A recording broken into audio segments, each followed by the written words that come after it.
Și sunt aproape 23 de milioane. Dă cineva 25 de milioane, mâine o dau. Adică vreau să-mi scot banii. O să spuneți cui.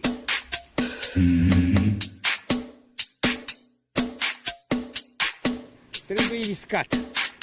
Câteva 2-3 milioane, nu știu. Că riști 2-3 să iei 50. You know what?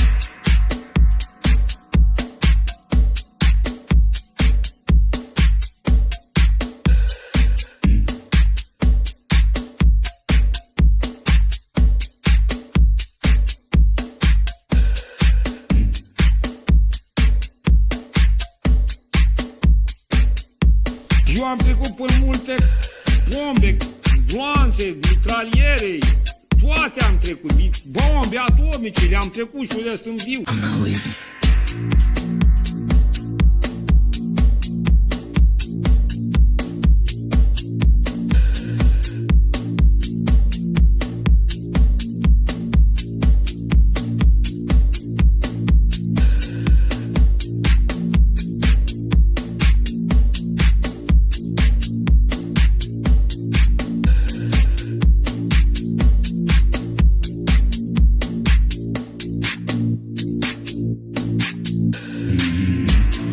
And I remain squarely focused on our dual mandate to promote maximum employment and stable prices for the American people.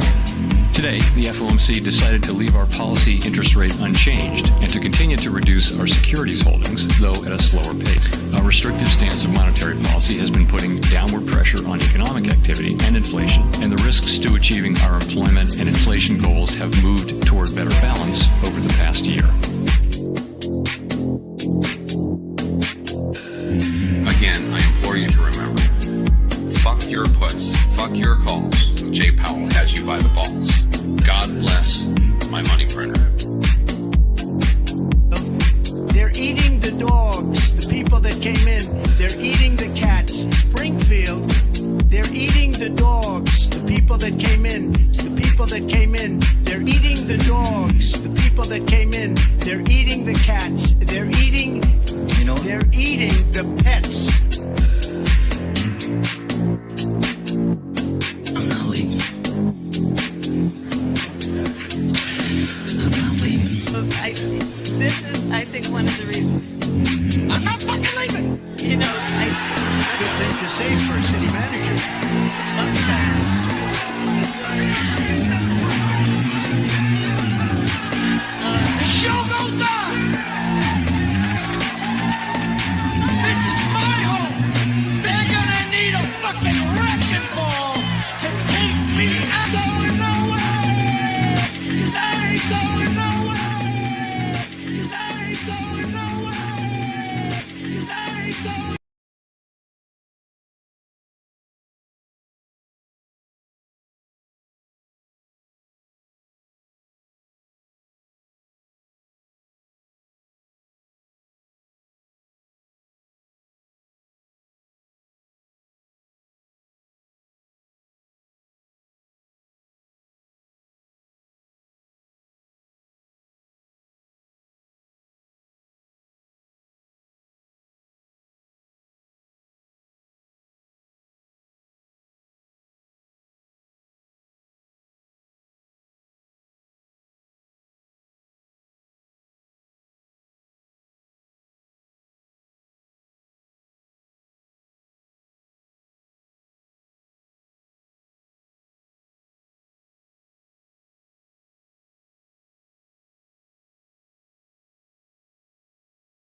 Oh, da, boom, baby, suntem live, seara de cripto, episodul 39 din sezonul 8, magie, vrăjitorie, Ethereum e la datorie, peste $4.000 pentru un Ethereum și doar acum câteva luni se tranzacționa în jurul valorii de $1.380, dacă ați dat timpul înapoi, desigur l-ați cumpărat pe tot, nu ca de fiecare dată, dar noi aici din comunitatea asta ne-am făcut temele și când toată lumea plângea pe zona de recesiune și Trump, noi cumpăram. De asta show-ul din seara asta este pentru voi și hai să-i dăm drumul, nu vă speriați, știți ce se întâmplă când se dansează pe acest live și hai să-i dăm drumul, toată lumea pe chat, 3, 2, 1... V-am păcălit și data asta, nu se întâmplă nici astăzi, deoarece cred că piața o să mai crească. Ce să vezi, urșii probabil o să aibă din nou surprize.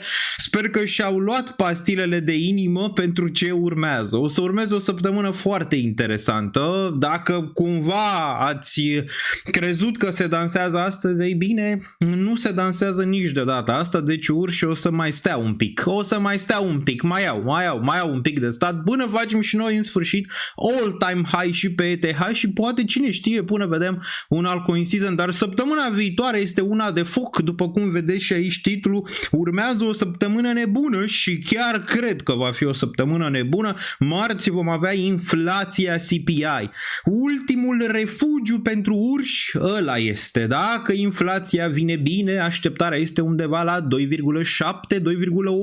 pentru CPI și corul undeva la 3%. Dacă asta vine bine, ultima speranță ar mai fi vineri, în care Donald Trump, în acea zi fatidică, Donald Trump se va întâlni cu Vladimir Putin, se spune, în Alaska, deoarece Trump asta a zis că se vor întâlni în Alaska pentru a putea vedea dacă se încetează, dacă încetează acel război dintre Ucraina și Rusia. Putin a cerut niște chestii despre care vom discuta în acest live, ce cred că urmează pe toate piețele, ce cred că urmează pe Ethereum, ce cred că urmează pe altcoin-uri, pe Bitcoin, dar și pe celelalte piețe financiare, de la bursa americană, de la aur, de la petrol. Tot vom analiza în acest live ca de fiecare dată. Dacă sunteți aici pe live, loviți cu putere butonul de like și hai să începem acest live, loviți like-ul, că numai așa putem să-l ducem sus în algoritm. Dacă mai aveți prieteni, dacă aveți dușmani, dacă aveți soții, dacă aveți soți, dacă aveți amante sau amanți, dați-le acest video, deoarece începe seara de cripto, episodul 39, sezonul 8, cum e cu Ethereum aici, la această valoare de 4.232, a ajuns chiar și la 4.300 pentru prima dată din decembrie 2021 și, desigur, hai să vă arăt graficul, nu vă așteptați la asta. Iau. Deci suntem în live-ul ăsta de aproximativ 7 minute și chiar vedeți graficul, interesant, nu? Se poate vedea aici 4.233. O să mai spun și despre scenariul respectiv cu Ethereum, că poate face sideways, adică dacă e să meargă în lateral încă o perioadă până când sparge 4.000, pare că Ethereum n-a mai făcut asta și s-a dus direct peste 4.000.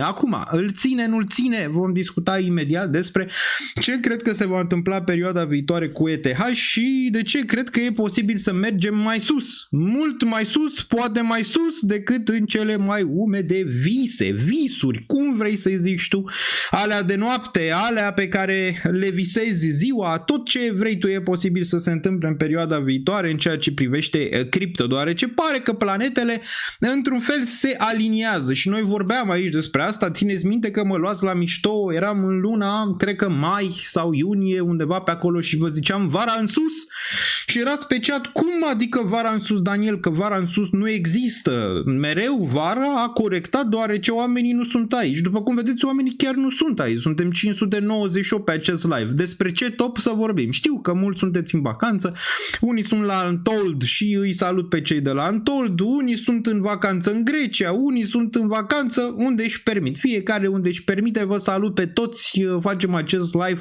în această duminică deoarece este interesant de văzut pe partea de poziționare, mai ales pe Ethereum. Acum, aveți sus aici un pool în care puteți vota dacă aveți Ethereum în portofoliu portofoliu sau nu. Știți foarte bine, v-am zis, am avut Bitcoin în portofoliu pe primul loc o lungă perioadă și vă ziceam, Bitcoin trebuie să fie într-un portofoliu echilibrat. Mulți au ascultat, mulți n-au ascultat acest lucru, iar Bitcoin a performat foarte bine. Vă ziceam și cumva vă avertizam, ce s-a întâmplat cu Bitcoin urmează să se întâmple cu Ethereum, adică Ethereum să performeze foarte bine și poate celelalte altcoin-uri să nu aibă performanțe foarte mari. Acum, eu am Ethereum pe primul loc în portofoliu, este 37%. Portofoliul total de criptomonede îl puteți găsi în secțiunea din Patreon. Să vedeți ce dețin, să vedeți performanțele, tot le găsiți acolo, plus doar până la finalul acestei săptămâni care începe acum de astă seară sau mâine, depinde la ce sistem te uiți, la cel românesc sau la cel americanesc, ai 25% reducere cu codul ETH4000, deoarece da, ETH este la 4000 și poți să vezi și acțiuni acolo, poți să vezi și criptomonede, tot ce vrei tu, playlist de trading, tot găsești acolo, da?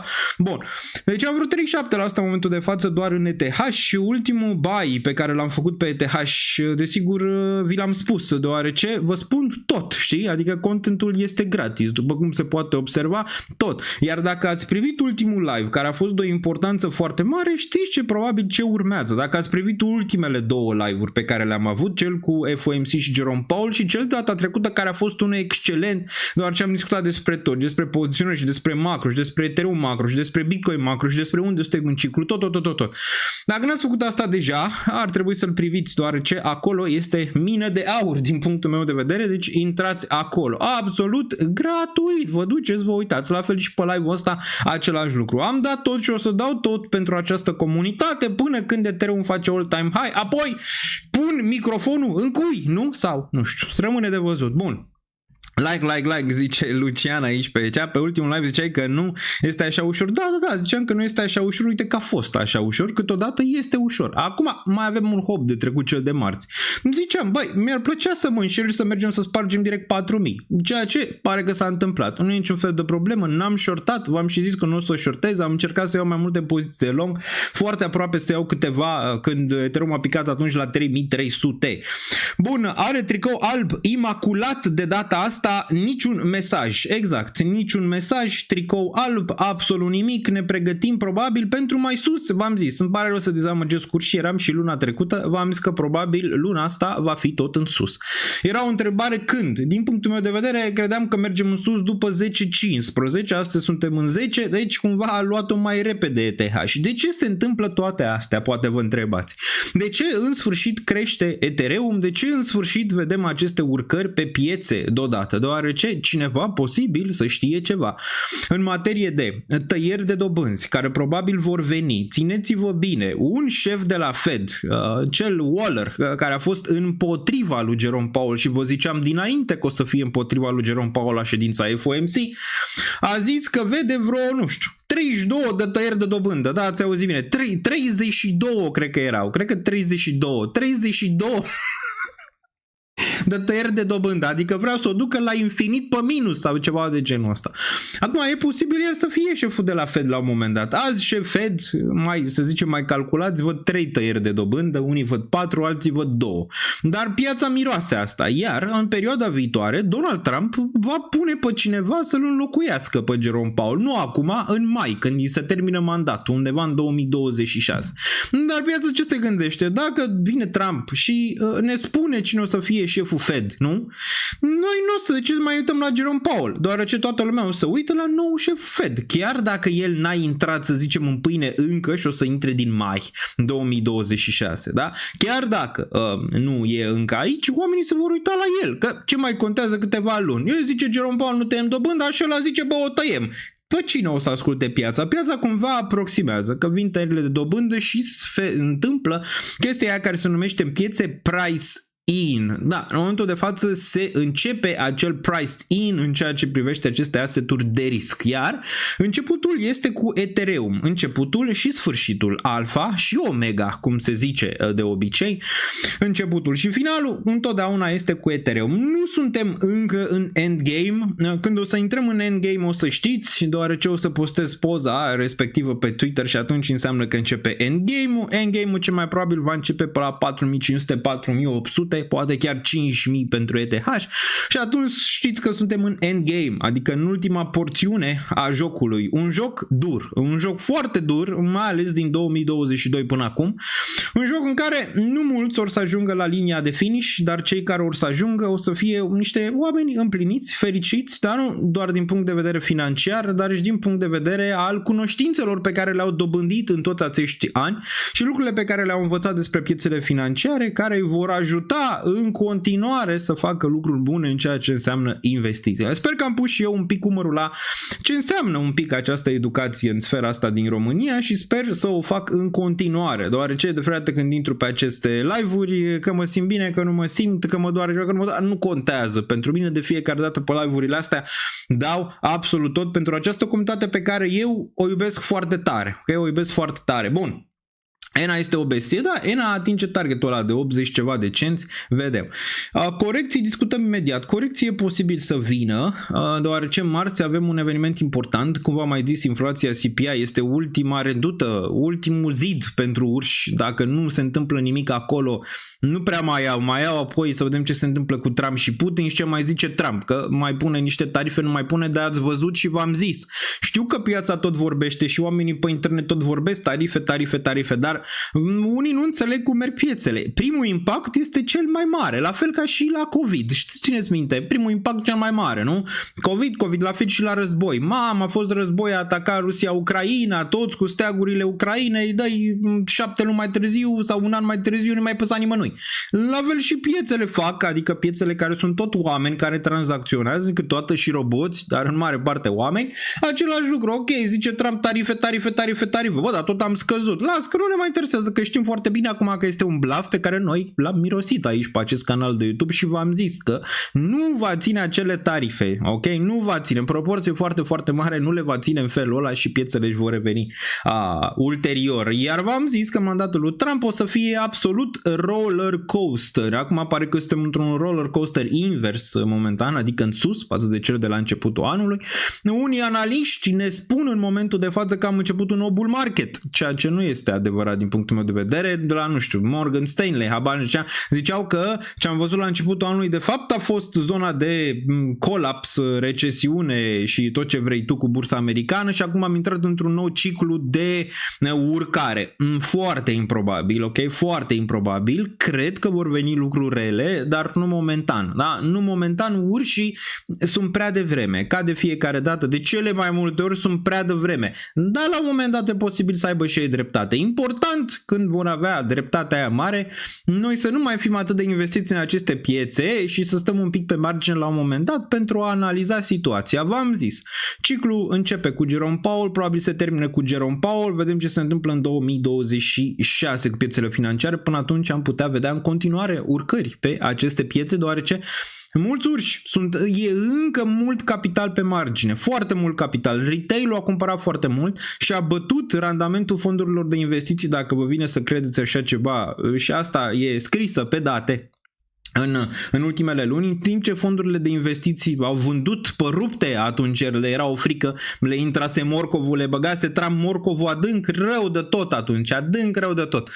Mă întreb ce le zice clienților acum, știi? Adică, băi, ne-ai zis că vine recesiune, ca aia, să vindem, să facem, să trecem, bă, și n-a venit. Ce fac acum fondurile de investiții când au niște trilioane pe margine în momentul de față? Păi vă zic eu ce o să fac. La un moment dat o să le bage, că nu se mai poate să facă și o să ducă bula foarte sus. O să ducă bula foarte sus. Bula cripto pare că e de-abia la început, deoarece Ethereum de-abia se încălzește în momentul de față. Am fost aici când Ethereum era $100 și sub $100. Știu ce poate să facă acest monstru sacru în momentul când se dezmorțește, ok? Poate mulți dintre voi n-ați prins momentele alea, dar sunt niște momente epice pentru Ethereum câteodată când se dezmorțește și chiar urcă. Poți să te uiți din trecut ce a făcut această bestie când s-a dus de pe la $80 în 2020 până undeva pe la 4.000 de dolari. Deci sigur erau niște targeturi 1200, 1400, ce 1200, ce 1400, s-a dus direct în 4800. Direct în 4800. Vă ziceam și eram printre primii, înainte să vă zic domnul ăsta care cumpără acum Ethereum foarte mult, compania lui Bitmain cumpără foarte mult Ethereum și acum începe să vă zică că de fapt repetă scenariul Bitcoin, era un nebun pe internet care vă zicea asta înaintea lui, adică înainte ca el să vină să zică asta, da? Și să înceapă acea cumpărare masivă de Ethereum care în continuare se întâmplă. Mai era încă un nebun pe internet care vă zicea că cineva o să vadă acest play, adică ce a făcut cel de la MicroStrategy, Saylor, o să vadă cineva la un moment dat și o să facă asta. Eu ziceam că ar fi fost cel mai bine să o facă Elon, dar Elon are alte treburi, s-a băgat în politică și n-a făcut-o el. Dacă n-a făcut-o el, lasă că au făcut-o alții și nu e niciun fel de problemă. A făcut-o Lee. A făcut-o Tom Lee, nu e niciun fel de problemă.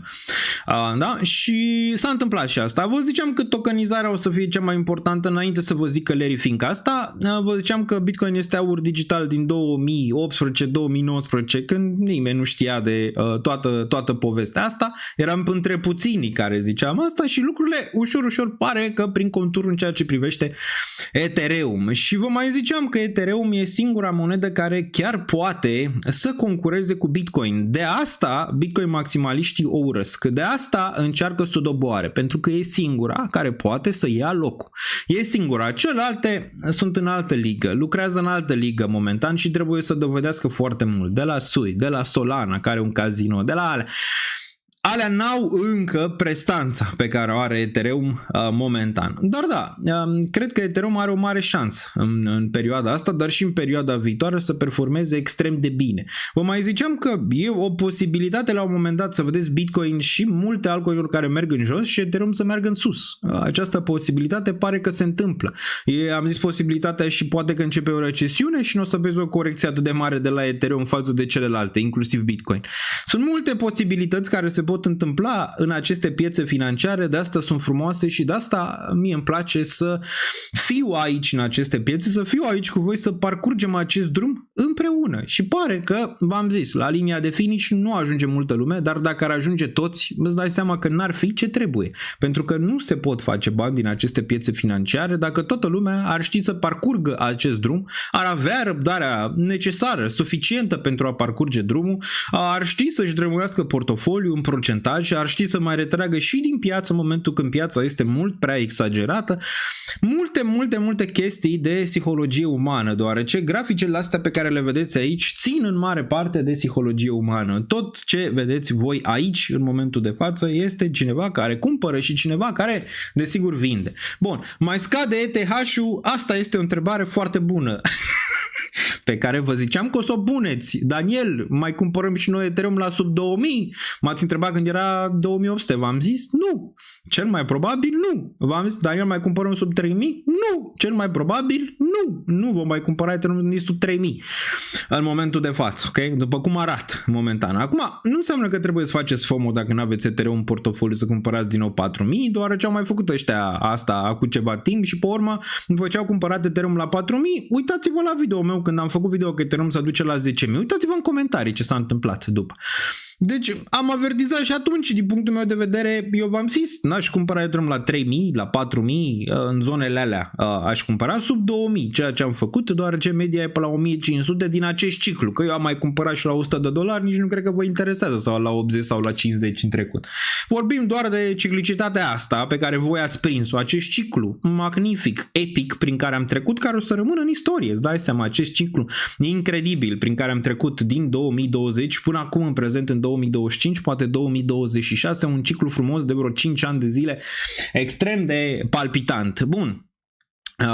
Bun, unde bana mea să ajungă la 1500? Unde a fost acum ceva luni? Mă, nu-l certa, lasă-l, că în piețe se poate întâmpla orice, nu știi dacă mai ajunge. Poate să ajungă, dar probabilitatea este mică, adică nu poți să zici că nu se întâmplă 100%. Vine mâine, se întâmplă ceva, piețele crachează ceva în sistemul financiar și ți-l duce în două candele la 1500, da? Dacă nu clachează și pare că momentan nu clachează, având în vedere că Ethereum ți-a reacumulat și ne putem uita aici vreo 4 ani de zile sub nivelul ăsta, este foarte improbabil. Și nu cred că e greu să-ți dai seama de ce ți amintește perioada asta de aici. De Bitcoin.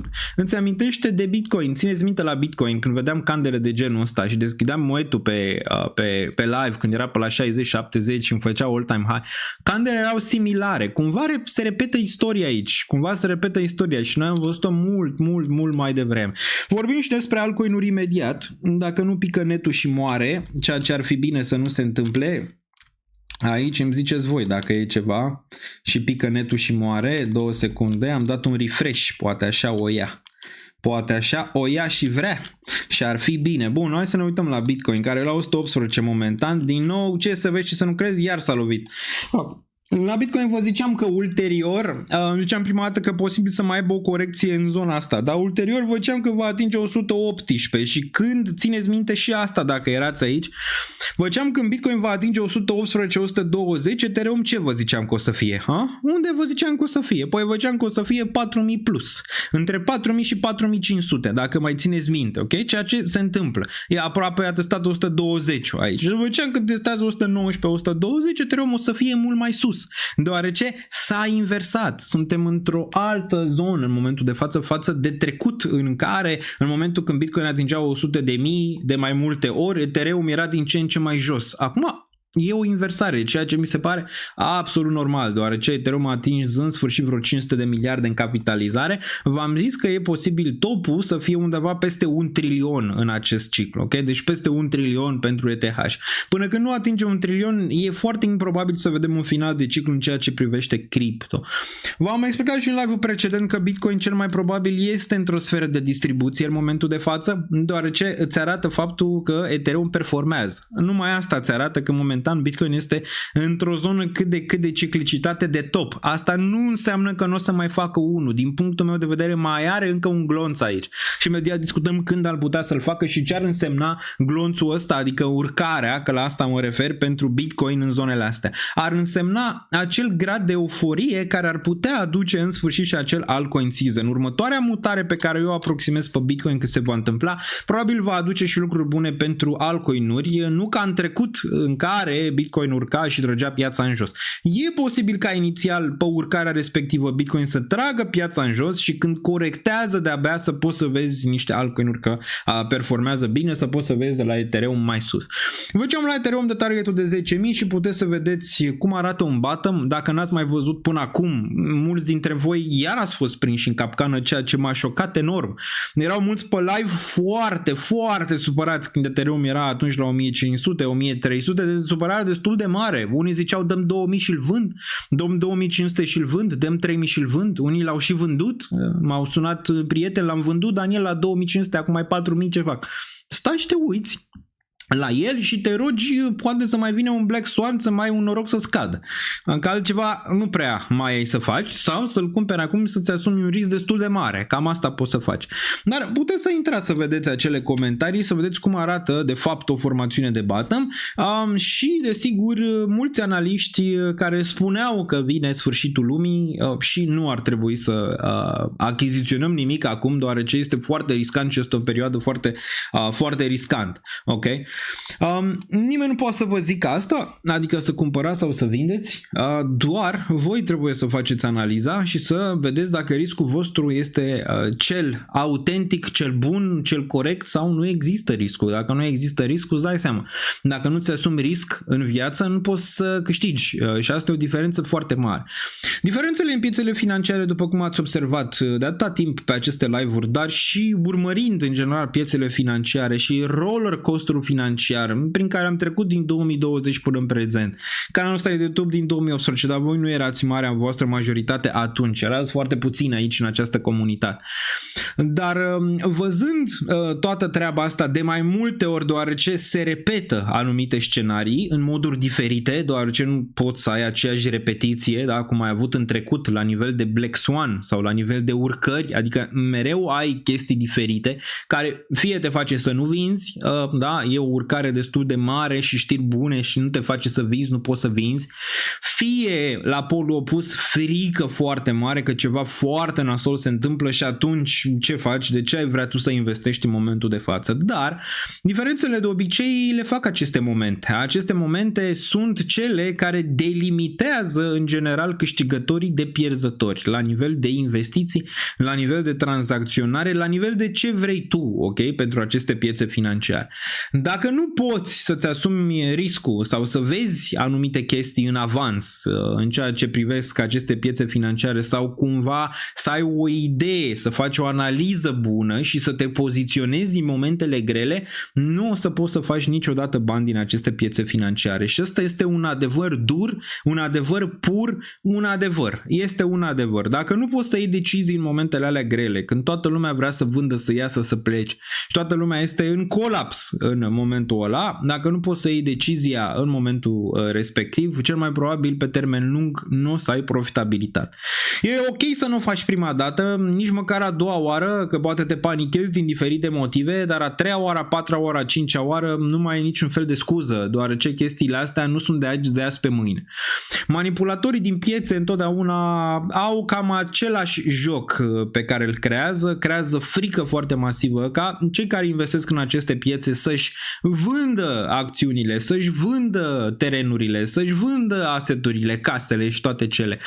Mai la prețuri foarte mici, da, la prețuri foarte mici. Țineți cont că de frate când cineva vinde, cineva cumpără, asta ca să înțelegeți cum merg piețele financiare, întotdeauna ai nevoie de un cumpărător. Iar la polul opus manipulează în momentul în care lucrurile sunt foarte sus, îți manipulează în general distribuțiile, adică îți ține prețul foarte, foarte sus o perioadă mai lungă și te forțează să cumperi sus pentru ca, desigur, să fii bag holder sau cumva ei să poată să aibă lichiditatea necesară ca să poată să facă asta. Piețele sunt manipulate și în sus și în jos, piețele sunt manipulate fie că vorbim de criptomonede, de acțiuni sau de orice consideri tu.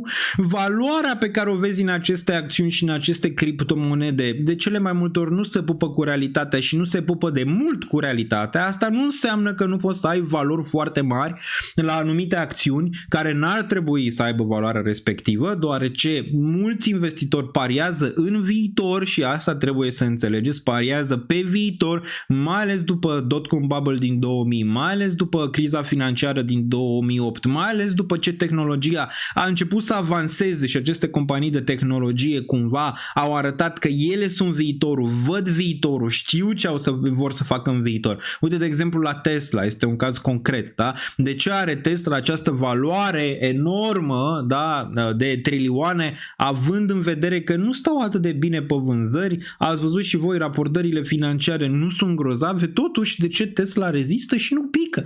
Deoarece, domnilor, domnișoarelor și doamnelor, valoarea s-a schimbat.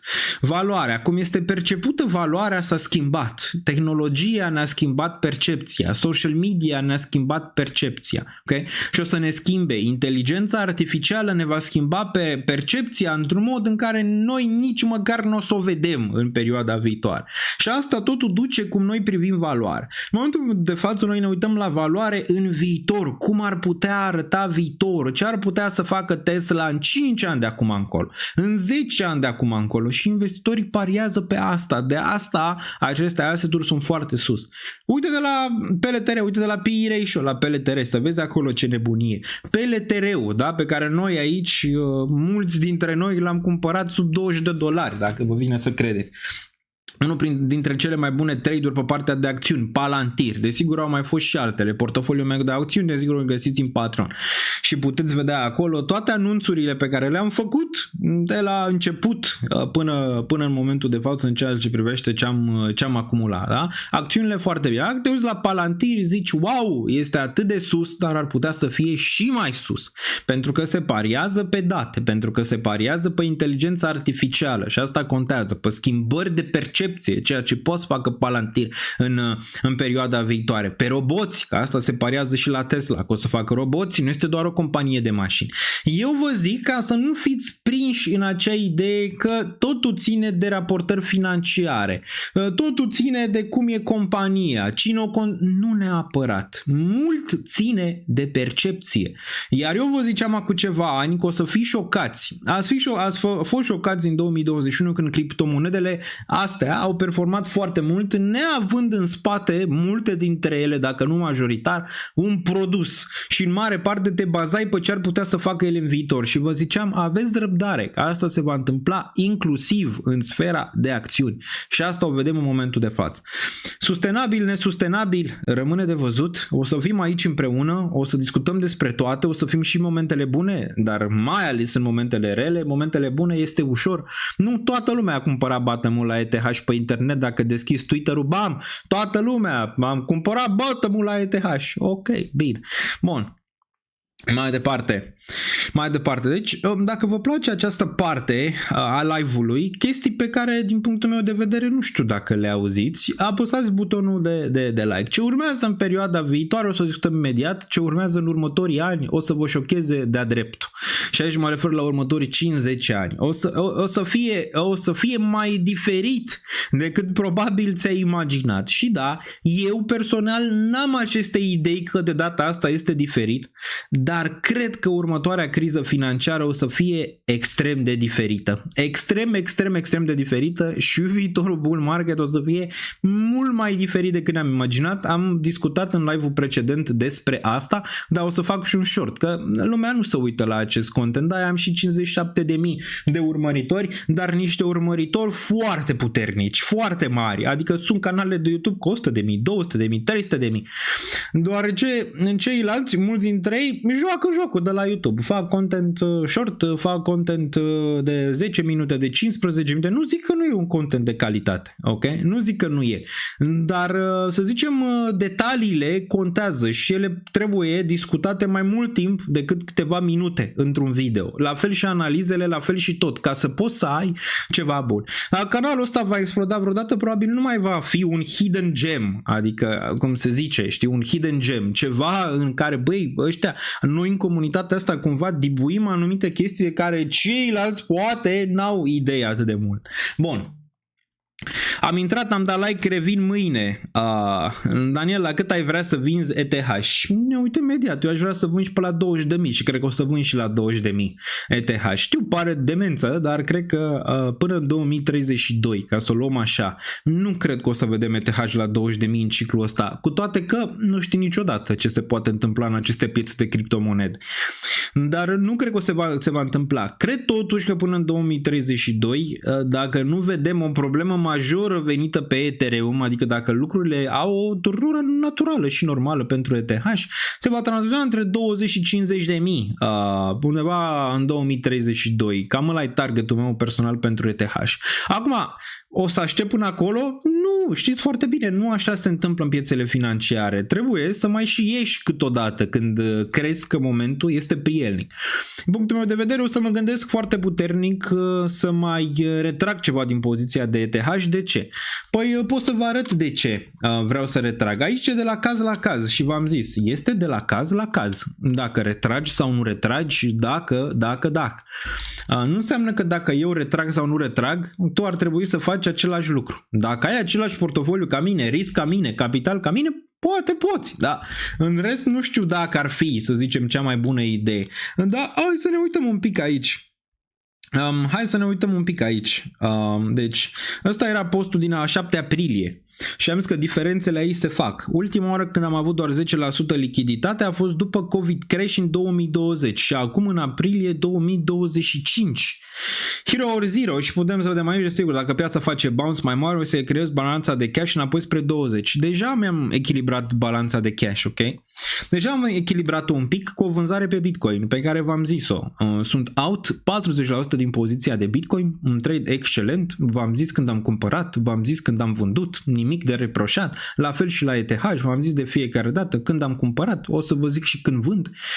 Da, când facem aceste live-uri, prima dată desigur o să anunț în Patreon ce tranzacții fac în timp real, ca de fiecare dată, dar având în vedere că n-am încă 20%, e o probabilitate că dacă vedem all-time high pe ETH, nu știu, 5.000 plus să vând o parte. Era o idee să vând și la 3.000 3500, ceea ce n-am făcut, sau undeva la 4000, deoarece cred că e o posibilitate mare ca prețurile să meargă mai sus.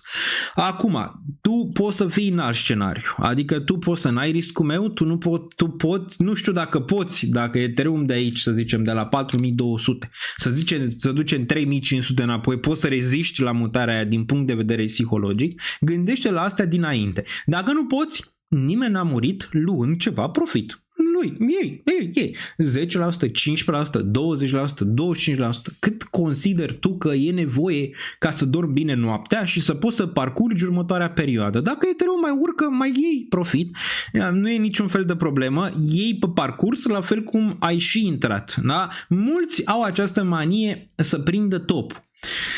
Domnilor, domnișoarelor, doamnelor, dacă sunteți aici în piețele financiare, știți că ăsta este un fugazi. Poți să nimerești, desigur, poți să nimerești la un moment dat, se numește nimereală, adică să zici exact, băi, la 7400 este topul pentru ETH și eu vând, pentru că burcelul, cățelul, mamaia, tataia, habar n-am, ți-au zis ție că nu știu ce ai văzut în stele, ți-a vorbit o piatră, te-ai dus în mare, ai găsit o scoică, ai ascultat la ea și ai zis, aici este topul, se poate întâmpla. Da, de obicei nu este o idee bună să faci asta. O idee bună, dacă vrei să vinzi tot, mai bine vin 70%. Cum am și făcut eu în 2021, înainte ca piața să corecteze foarte puternic. Da? Am avut o idee că piața e la top, eram 70% out. Ceea ce se va întâmpla? E o posibilitate mare ca eu să fiu out din aceste piețe 70-80% până în mai-iunie 2026. Asta nu înseamnă că nu poți să greșești. Piața poate să meargă 2026 să facă all-time high peste all-time high. Dar mai am în spate. Dacă e cumva și se duce piața foarte sus mai mult decât am preconizat eu, ok? E ok, nu e niciun fel de problemă. Acum, poți să și vinzi tot. Dar trebuie să te asumi și trebuie să înțelegi psihologic ce se întâmplă în momentul când vinzi tot. În momentul când vinzi tot și piața urcă, atunci te iau apele. Am vândut Ethereum, cum mi-a zis, la 2500, acum mai 4000, aproape 4500. Ce fac? Trebuie să te gândești dinainte la asta. Dacă nu poți să reziști tentației să cumperi când piața urcă și să nu aștepți o corecție mult mai mare, poți să aștepți și un an, poți să aștepți și un an jumate, adică poți să aștepți o perioadă până când piața își revine la zone sau la corecții un pic mai mari. Dacă nu poți să faci asta, mai bine nu vinzi tot. Dacă poți să faci asta, poți să vinzi și tot. Nu e niciun fel de problemă. De asta zic, e de la caz la caz, la caz la caz, în ceea ce privește dacă tu să vinzi sau să cumperi sau să nu faci absolut nimic. Câteodată e foarte bine să nu faci absolut nimic în piețele financiare, doar să aștepți și să ai răbdare. Dar și asta e pentru un tip de investitor. Poate tu nu ești tipul ăla de investitor care poate să aibă răbdarea suficient de mare, ok? Bun, dar în ceea ce mă privește, da, o să fac niște vânzări de Ethereum pentru a-mi rebalansa portofoliul. Nu pentru că nu cred că va merge mai sus, pentru o rebalansare normală, după riscul pe care eu pot să mi-l asum în portofoliu. Da? Deoarece mulți ați avut problema asta și mulți în continuare o aveți, riscul pe care voi îl credeți că l-aveți nu se pupă cu cel din portofoliu. Sute de 1 la 1 am făcut. Sute dacă nu, destul de multe. Și asta era problema principală. Când îi întrebam pe oameni, ok, riscul tău care crezi că e? Risc scăzut. Te uiți la portofoliu, are Ethereum 15% și altcoin-uri. Păi, ce am făcut? Ăla nu e un risc scăzut, e un risc median spre ridicat și nu se pupă și pe urmă ai surprize. Am luat TIA 80% din portofoliu și nu face nimic. Și pe urmă te duci și le înjuri pe Danielniță, pe Cryptoids, pe nu știu cine, pe drag, pe lacul, că a zis ăla, domne. Că tu ai auzit de TIA sau de altele, poate ai luat SUI și a crescut, sau BNB și a crescut, sau poate Solana și a crescut. Irelevant, da? Dacă tu nu-ți cunoști riscul și bazi toți banii într-o chestie pe care nu o înțelegi, la un risc pe care nu poți să ți-l asumi, atunci ce ai făcut? Asta zic. Dar eu am avertizat și riscurile și recompensele pe care le poți avea, iar cei care dețin altcoin-uri probabil va veni și vremea lor. Acum, o să fie dezamăgire la unii nu. Depinde. Dacă ții doar un altcoin sau două care ăla nu performează, o să fie dezamăgire. Dacă n-ai o medie bună și crește, din nou o să fie dezamăgire când n-a crescut suficient. O să fie dezamăgire când a ajuns până, nu știu, să ducă TIA în $100 sau alte monede să ducă foarte sus. Dezamăgiri peste dezamăgiri. Cei dezamăgiți sunt cei care nu se cunosc, cei dezamăgiți sunt cei care nu înțeleg riscul, cei dezamăgiți de cele mai multe ori vor rămâne dezamăgiți dezamăgiți pentru că nu știu să acționeze, ok?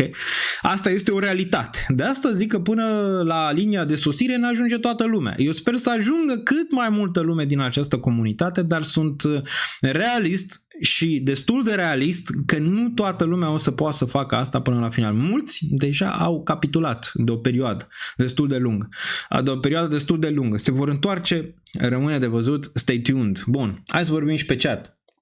Bravo, Daniel, eu am visat viitorul, deci nu vând până când dominanța nu ajunge la 53%.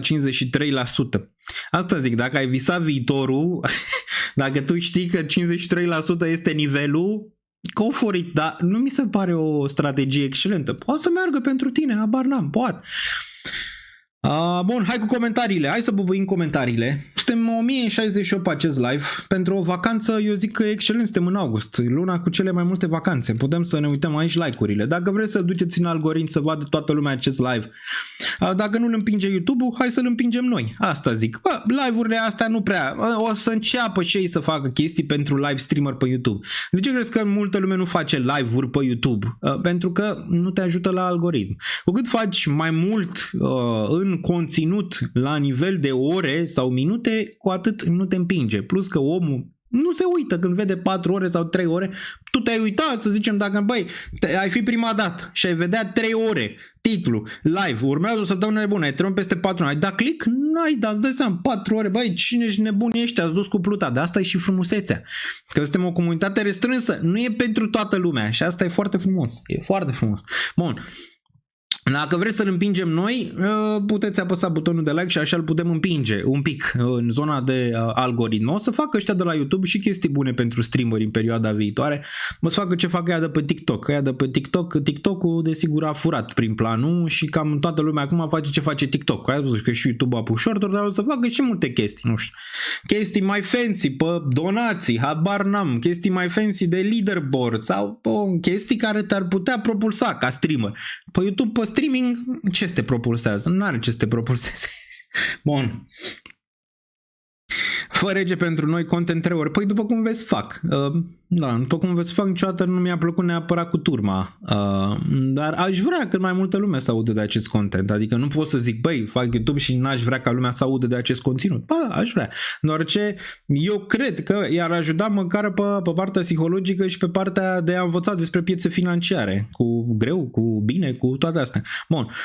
Hai cu like-ul din Bulgaria. Uite, la bulgari v-am zis că lumea e în vacanță aici. Ajungem imediat și la piețe. Aveți puțină răbdare. Facem un pic de galgară ca de fiecare dată. Discutăm aici și puteți să vedeți că de data asta vorbesc un pic mai lent, un pic mai așezat. Câteodată nu știți cu ce Daniel Niță vă treziți. Poate cu unul foarte energic, poate cu unul care vorbește foarte repede sau poate cu unul care vorbește foarte încet. Nu știu care este Daniel Niță preferatul vostru. Puteți lăsa pe chat. Sunați la 0722 22 22 79222. Bun, ajunge BNB la 1000. Da, eu cred că ajunge peste 1000. Target undeva pe la 2000 plus pentru ETH. Ați văzut că și Link a dat drumul la motoare. Vă vorbeam de Chainlink. Chainlink chiar are utility ca lumea. Dacă există ceva în utilitate, este Chainlink, este ETH, este Aave. Acum, în sfârșit fac și ceva bine și fac o rezervă de Link, care probabil va propulsa Chainlink la all-time high. Da, după cum am zis, probabil va propulsa Chainlink la all-time high. Am și Chainlink în portofoliu, nu mai țin minte cât.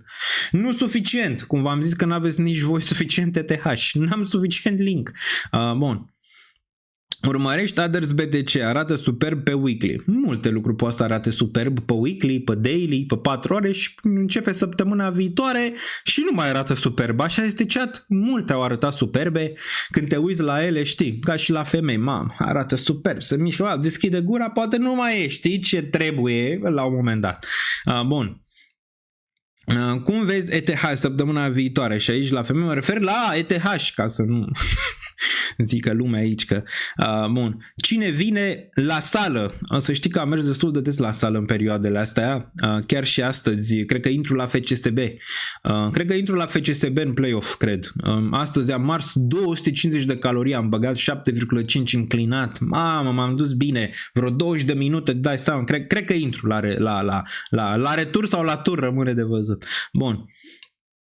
Eu am ETH pe 1 și Link pe 2. Media 12 și 2000. Păi stai bine. Stai bine. Acum, dacă targetul tău e la 20.000, 50.000 pe ETH și la Link la miliarde, poate nu stai bine, că am mai văzut și de asta. Fac și eu 50x pe portofoliu.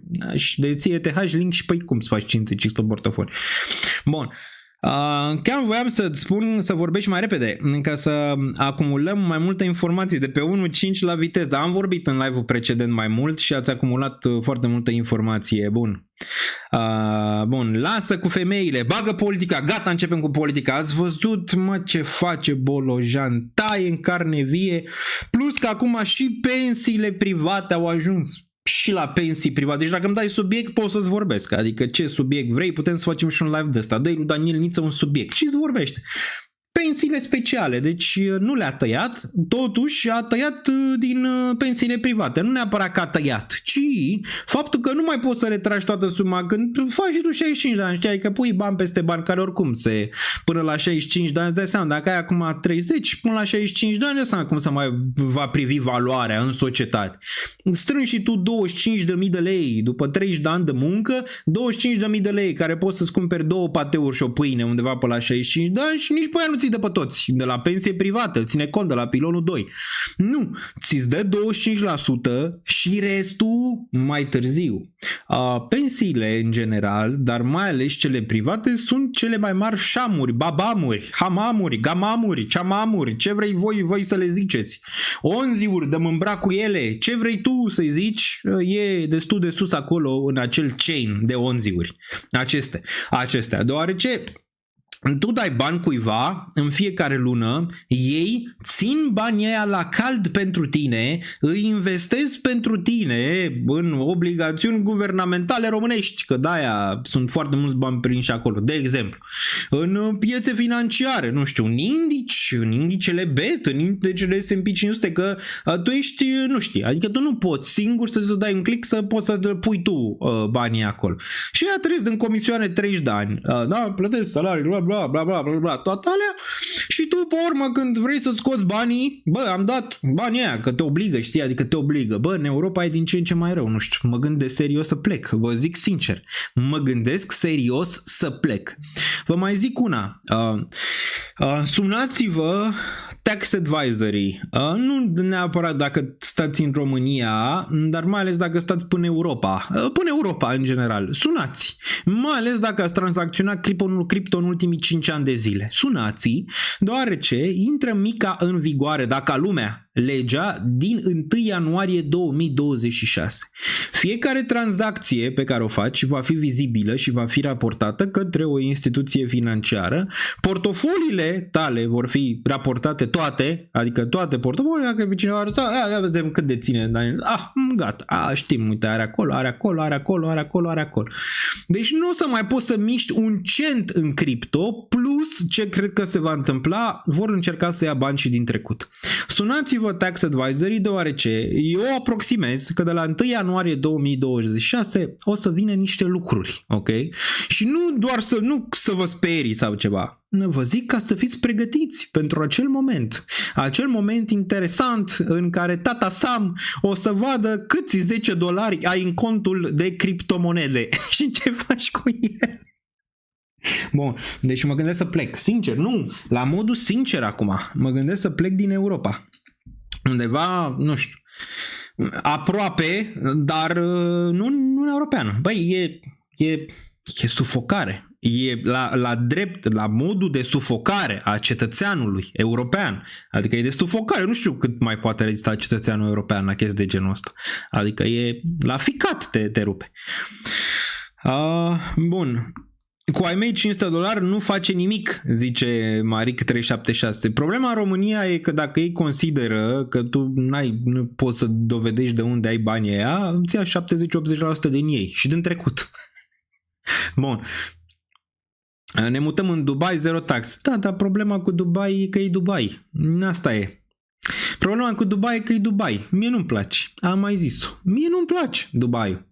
Mie îmi place, de exemplu, Olanda, foarte tare, dar sistemul olandez, nu vreau să vorbesc despre, să nu încep despre sistemul olandez, care sistemul olandez ușor o să fie și în România, o să aveți puțină răbdare. Bun, și multora nu o să vă placă, o să vedeți că nu o să vă placă, deoarece nu sunteți învățați. Bun.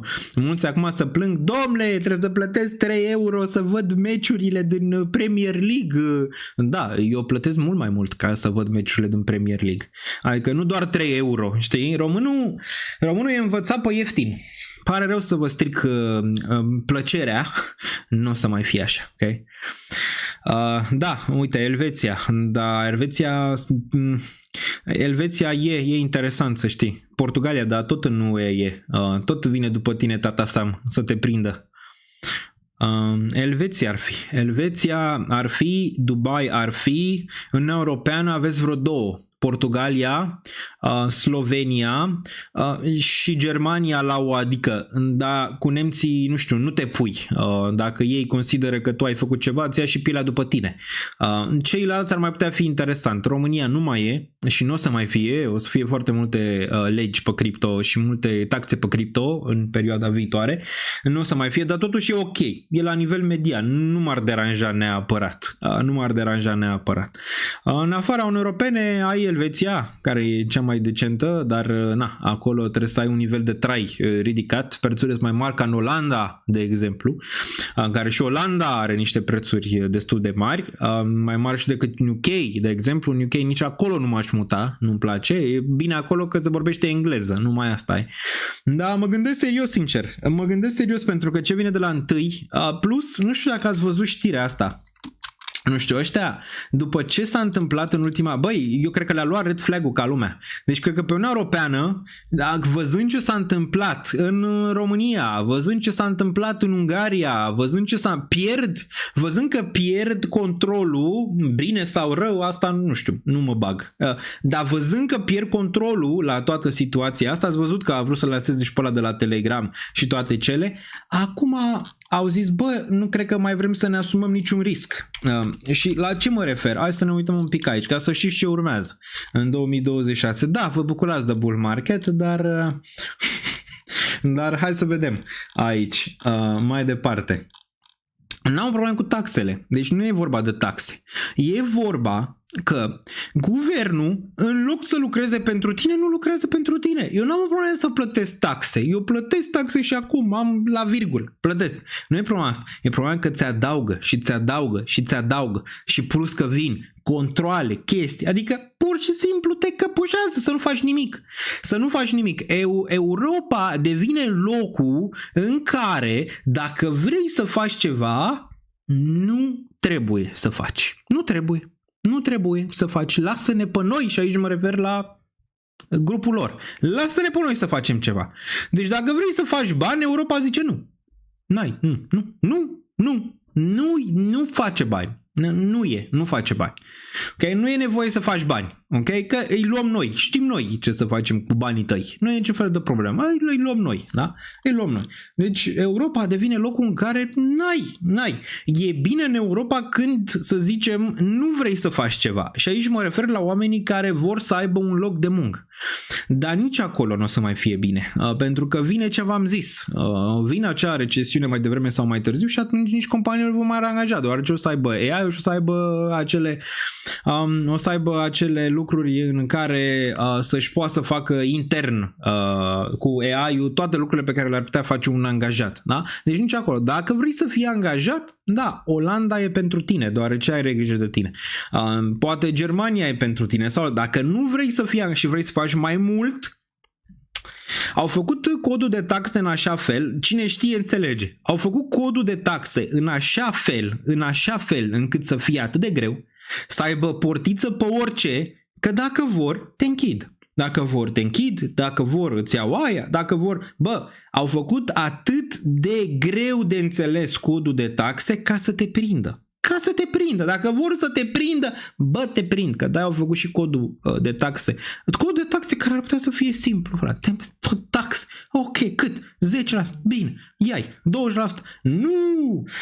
CASS, CABB, CAMM, CABF, CASN, CARB, CAMN, CAST, TVA, BNA, FPA, MNA, CTA, BNA, nu știu, box 3 cum e în Olanda, box 5, box 7, pe clădiri, pe terenuri, pe aer, pe poluare, pe nu știu ce, pe clădiri, pe mână, pe țâță, pe cap, pe ce vrei tu. Deci l-a făcut în așa fel încât, băi, nu se lovește. Bă, vine, aoleu, asta a fost o taxă aici, stai. Că n-am văzut-o, îmi pare rău. Aia, n-ați văzut-o, era acolo, v-am pus-o, era scris mic, în colț.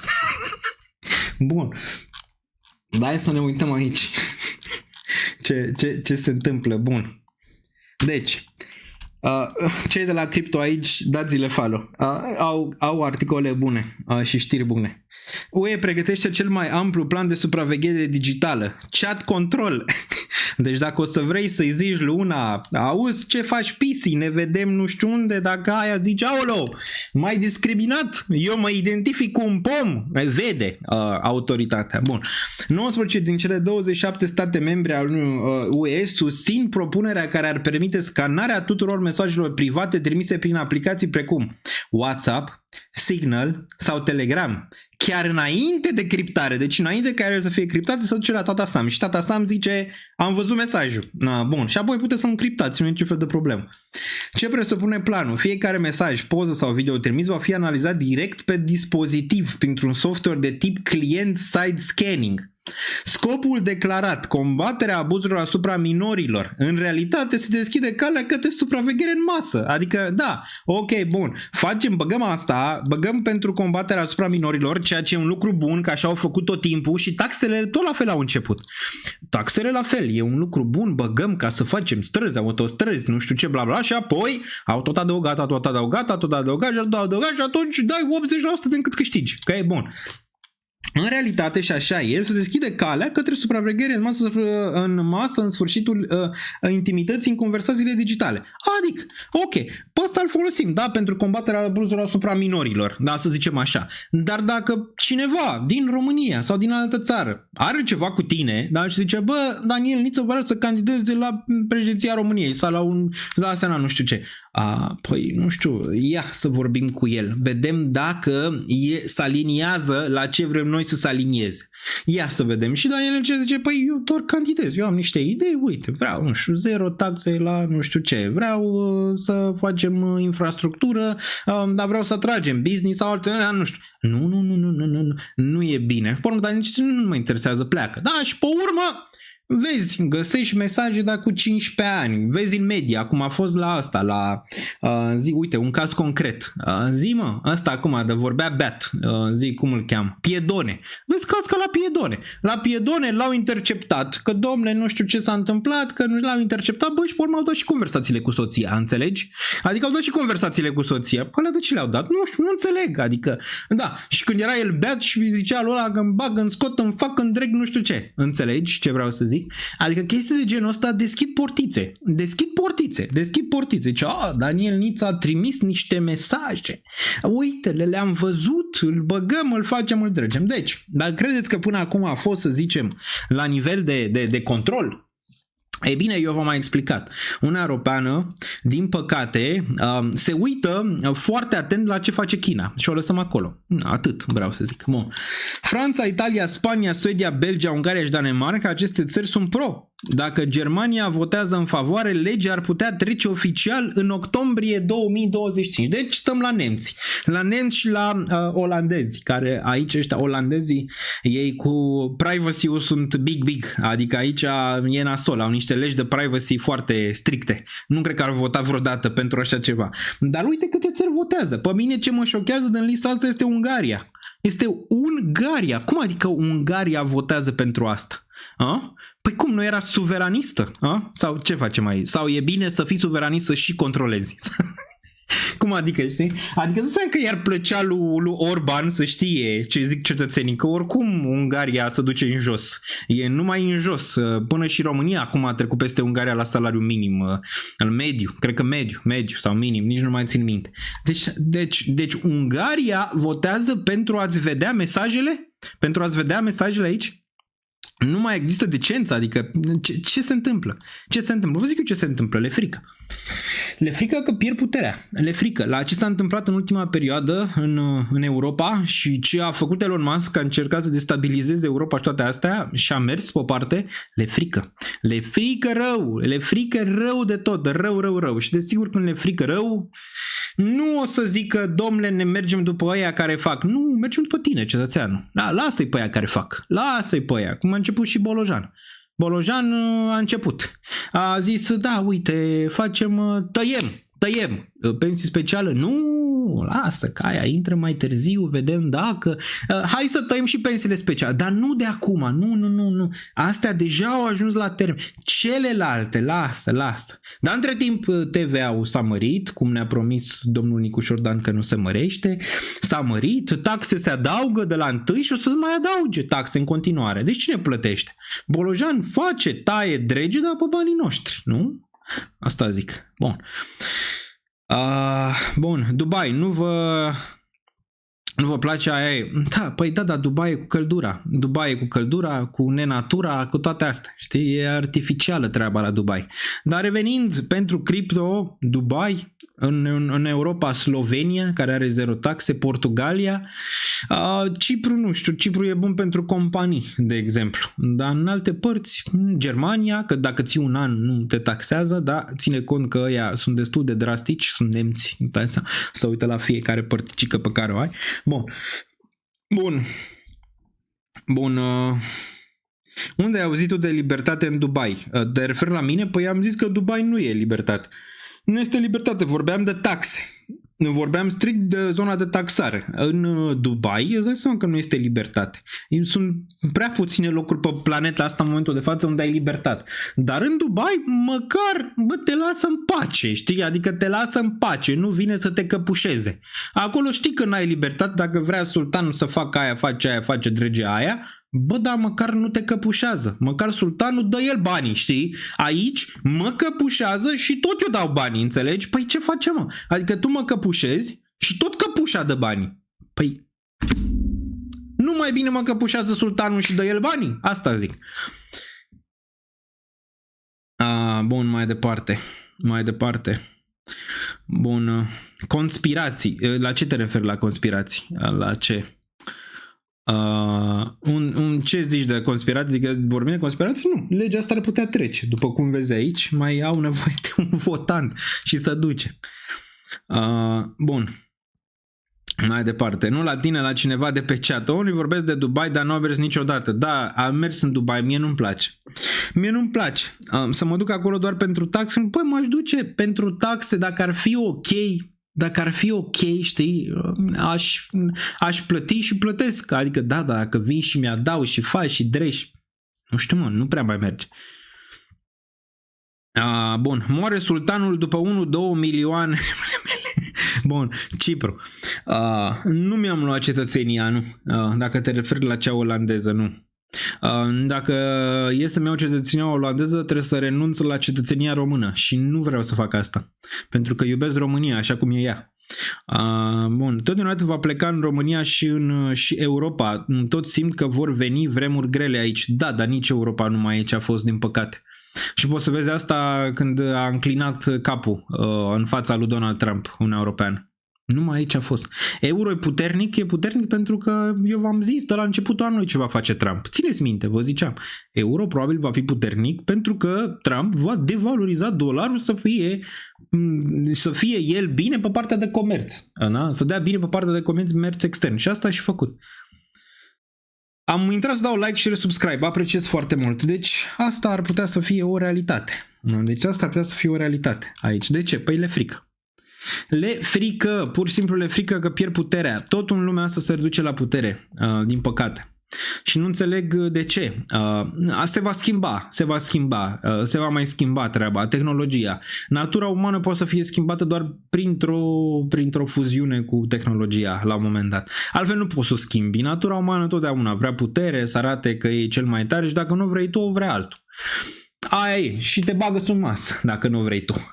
Ok? Te sfărâmă. De ce toți cei mari stau în Statele Unite? Că momentan e mai bine acolo. Așa e, momentan e mai bine. Na. Criptomonedele sunt recunoscute, nu mai sunt scamuri, băncile nu-ți mai închid conturile. E mai bine, taxele scad în perioada viitoare. E mai bine în Statele Unite. Dar ce nu-mi place la Statele Unite? Diferența de fus orar și nu-mi place societatea lor atât de mult. Mâncarea nu-mi place. E mișto în Statele Unite pentru vacanță. Dar cam atât. Eu stau în Dubai, Daniel, dar nu recomand 50 de grade 3-4 luni. Păi asta zic. Da, cei care vor să se mute în Dubai nu înțeleg ce e acolo, de fapt. Dacă te duci în vacanță o săptămână, două, nu e realitatea din Dubai. Dacă stai acolo 3-4 luni, o să vezi o altă realitate din Dubai. Bun. Malta. Nu știu dacă Malta mai e atât de ok momentan pe partea de cripto. UK. Nu știu ce să zic la UK. Nu știu să zic la UK, și ei au niște legi, reguli, chestii, trestii. Bun, nu zic că nu-s bune regulile, dar când le pui prea mult, ajungi aproape de un sistem socialist. Greșesc? Spuneți-mi voi dacă greșesc. Spuneți-mi voi dacă greșesc. Trăim în democrație, dar este de fapt, este un sistem mash, a zice, între democrație și socialism. Dacă te gândești la sistemul financiar acum, cum se adaugă taxe, cum se pun, cum e făcut codul de taxare și toate astea, ca să nu poți să avansezi, adică nu te vrea să avansezi, știi, adică nu te vrea 9-5, adică să lucrezi de dimineață până seara și să-ți faci treaba, să stai în banca ta pe pătrățica ta. Asta e, când ești în pătrățică e nasol. E nasol când ești în pătrățică, e foarte nasol când ești în pătrățică. Bun, cine știe cunoaște. Bun, se întâlnește Trump, hai să depășim momentul și să vedem ce se întâmplă cu piețele aici, să mergem la niște analize ca să nu stăm până mâine dimineață. Bun, dominanța scade, o să ne uităm imediat la ea, 4231 pentru ETH, dă un pic aici, mâine e luni totuși, dar e înainte de CPI, discutăm despre CPI imediat. Între timp apăsați butonul de like, face și un overview, merge pe danielniță.ro, apăsați aici butonul de like dacă vă place acest live, aici poate îl ducem la 1000. Informație pură, informație clară, discuție liberă, n-am prompter absolut nimic, totul de aici. Cam asta se întâmplă pe aceste live-uri. Bun, dacă ne uităm aici în descriere, puteți intra și voi, v-am zis, în secțiunea din Patreon aveți 25% reducere dacă puneți codul ETH4000. Îl puteți vedea aici. Da, deci ETH 4000, da? Aveți pe BingX, mai este această promoție nu foarte mult timp. Deci dacă n-ați luat-o, sunt aproape bani gratis. O aveți aici, da? O aveți aici, această promoție în care, dacă vă faceți cont fără KYC, luați $3 în pengu. Dacă faceți și KYC, aveți o poziție de $500 pe care o puteți menține 24 de ore. Dar totul trebuie să faceți din această pagină pe care o găsiți aici, da? Deci totul trebuie să faceți din această pagină. Și KYC și depozit aveți aici la 500, tot o poziție. Dacă depozitați 500, vă dă o poziție de 1000 aici, da, tot 24 de ore, un bonus voucher. Am și multe altele până, nu știu, la vreo 5000, 8000, nu știu cât mai e acum, le puteți vedea voi pe toate aici, da, pe BingX. Mai aveți și la Bybit. La Bybit, care o să mai avem cu ei o promoție săptămâna viitoare, probabil de vreo 50 de USD, ceva de genul ăsta, dar până acum, dacă vreți, apăsați pe linkul ăsta, nu vă obligă nimeni, apropo, și puteți lua, nu știu, cred că până la vreo 25, ceva de genul ăsta. Puteți lua până la 25 de USD, cel mai dacă faceți cont și KYC pe EU, doar ce se mută pe EU. Deci ce se mută pe EU, vine mica. Bybit o să raporteze absolut toate tranzacțiile tale. Toate exchange-urile o să raporteze toate tranzacțiile tale de la 1 ianuarie. Vorbește cu ChatGPT dacă nu mă crezi pe mine. Ok? Toate tranzacțiile și pe card, și pe cripto, și pe orice. Dacă retragi de la ITM, orice. Dacă până acum s-a scăpat porumbelul, probabil nu se va mai întâmpla. Bun.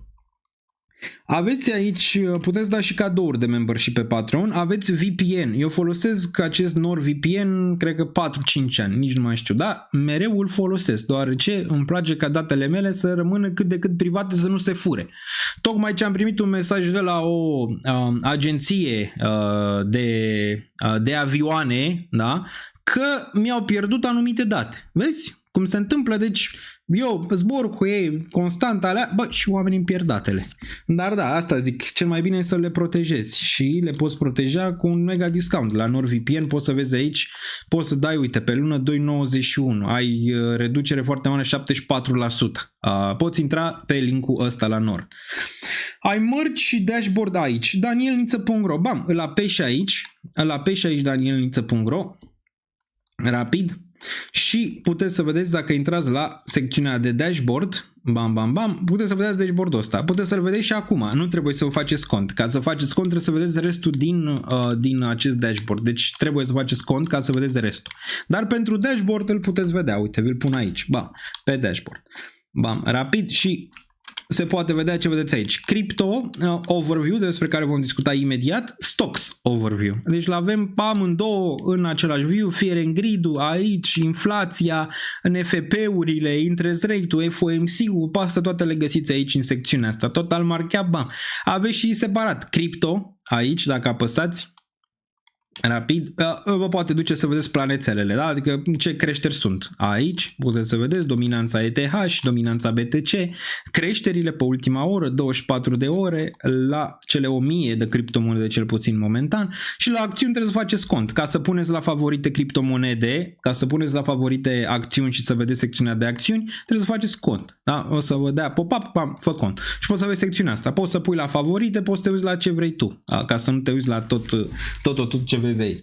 Și imediat discutăm despre acțiuni și despre criptomonede și despre analiză tehnică și despre Ethereum, unde merge absolut imediat. Da? Deci puteți să vedeți asta aici. Aveți calendarul economic, calendarul de raportări. Toate le găsiți aici, discutăm despre ele imediat. Portofoliu vă puteți crea portofoliu la criptomonede, la acțiuni. Puteți să vedeți deblocările la tokens, de ce se deblochează în fiecare lună. Investitorii mari ce fac ei, consultanță cu Daniel Niță, o puteți lua din danielniță.ro sau din Patreon. Okay? Am destul de multe săptămâna viitoare. Bun, mergem mai departe. Aveți XFI-ul aici, platformă de cripto românească și sponsorul acestui canal, îi puteți găsi, apăsați aici pe XFI pentru a putea accesa această platformă de cripto românească. Investiți în acțiuni ETF-uri pe eToro, aveți aici link, portofele reci, trezor, toate cele. Discord-ul, dați secțiunea de Discord aici și social media, Instagram, Twitter, TikTok, mai puteți și pe TikTok, Telegram, direct aici. Bun. Mergem mai departe, hai să facem overview prima dată, da? Facem overview prima dată și apoi mergem pe ETH să vedem dacă cumva găsim o corecție. E o probabilitate bună să găsim o corecție, cum v-am mai zis, în inflație. Inflația de martie, despre care discutăm imediat. Bun, dacă ne uităm aici la un mic overview, un mic mare overview, dăm un pic zoom. O să ne uităm, Lido performează foarte bine, 1.41, deoarece Ethereum performează bine aici. O să ne uităm și la Layer 2-uri, deoarece am vaga impresie că Layer 2-urile vor performa bine în perioada viitoare. Optimism, Arbitrum, ZK și altele.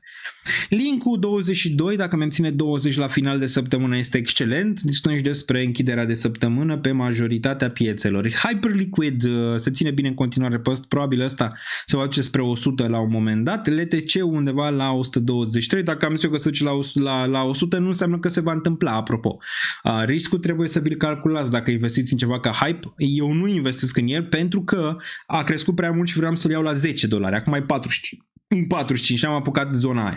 Teta urcă și un pic, dacă ar recupera $1 ar putea face o surpriză plăcută, momentan nu pare că poate. CRO, aceste exchange-uri întotdeauna stau bine, cel puțin momentan CRO aici, printre primele care și-au luat licența mică în european. Pengu, 0039 pentru Pengu în continuare stă bine, a încercat de dimineață să spargă 4 cenți, n-a reușit, este într-un mare cap and handle din punct de vedere al analizei tehnice, cu toate că nu pun prea mare preț pe aceste analize tehnice în general, în perioada asta e posibil ca ele să se întâmple. Sunt perioade și perioade, iar Pengu arată foarte bine la nivel de reacumulare, dacă vrei să o iei un pic mai tehnic. Arată bine, odată ce rea 4 cenți și menține 4 cenți suport, probabil o să-l vezi din 5,6 cenți, 5,5-6 cenți, vedem de acolo. Dar în continuare arată foarte bine. aici. Momentan pare că din nou reacumulează. Și îi ziceam lui CryptoAce pe Twitter, uite, iar fac o paranteză, dar o paranteză care probabil e interesantă. CryptoAce zicea că dacă Ethereum face all-time high sau 5.000, vine înapoi retail-ul. Din punctul meu de vedere e greșit. Retail-ul nu va veni nici cu Ethereum la 10.000, nici cu Ethereum la 20.000, nici cu Ethereum la 100.000. Dacă se duce mâine Ethereum la 100.000, nu o să-i pese la niciun fel de retail. O să le pese poate la ălora din trecut care au fost investiți și au auzit și uite bă, s-a dus Ethereum și am vândut sau am și eu ceva Ethereum și am, dar nu să-i intereseze retail-ul să zică mamă Ethereum, la fel ca la Bitcoin. Bitcoin 100.000, who cares? Nimănui nu-i pasă. A venit retail-ul cu Bitcoin la 100.000? Nu. Vine retail-ul cu Bitcoin cu Ethereum la 10.000 sau la all-time high? Nu. Dar o să vă același lucru. Noi să facem party aici. Bam! Apropo de party.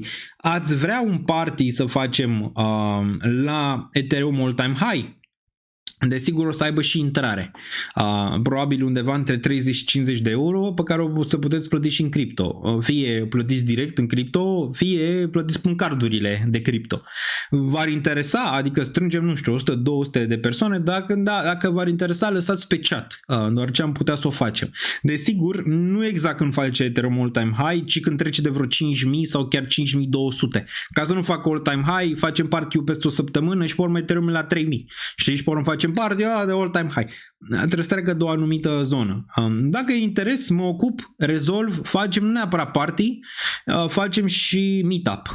Adică o să avem, desigur, și paneluri și prezentări.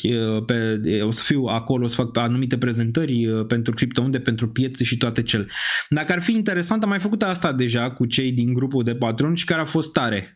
Și cei care au fost la meetup-ul ăla de la Vintage poate să confirme. Dacă ar fi suficient interes, poate facem. Nu știu, poate facem. Bun, închiriem ceva și facem. Adică închiriezi ceva și facem. Bun. Da, dar mai bine pe la 7-8K poate. A zice că 5.000 ceva ar fi destul. 5.000 ceva ar fi destul. Bun, dar nu neapărat party meetup. Party meetup. Okay? Dar atunci o să aveți bani. Deci la 5.000 ceva ETH, din punctul meu de vedere, trebuie să aveți niște bani. Bun. Până acum, mare parte din meetup-uri au fost gratis. Bun. Mai bine meetup. Bun. Party ETH la 10.000. Dacă e în Amsterdam, hell yeah. Party, nu panel. Le facem pe amândouă, și party-uri și panel.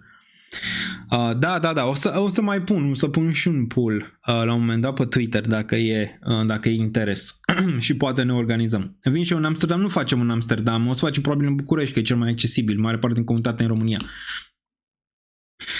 Dar poate facem niște întruniri fie în Amsterdam în perioada viitoare, fie în Londra. Dacă mai ajung pe acolo, vă dau de veste și facem. Am mai făcut în Londra, am dat mesaj cu vreo 2 ore că stau la o cafenea și au venit vreo 10 persoane în decurs de 2 ore, ceea ce a fost wow. Și am stat, am băut o cafea, am discutat vreo 2 ore, cel puțin, despre piețe financiare și despre ce cred că urmează, okay? Cu ei. Chiar și o persoană mi-a adus un moet pe care încă l-am aici, foarte frumos.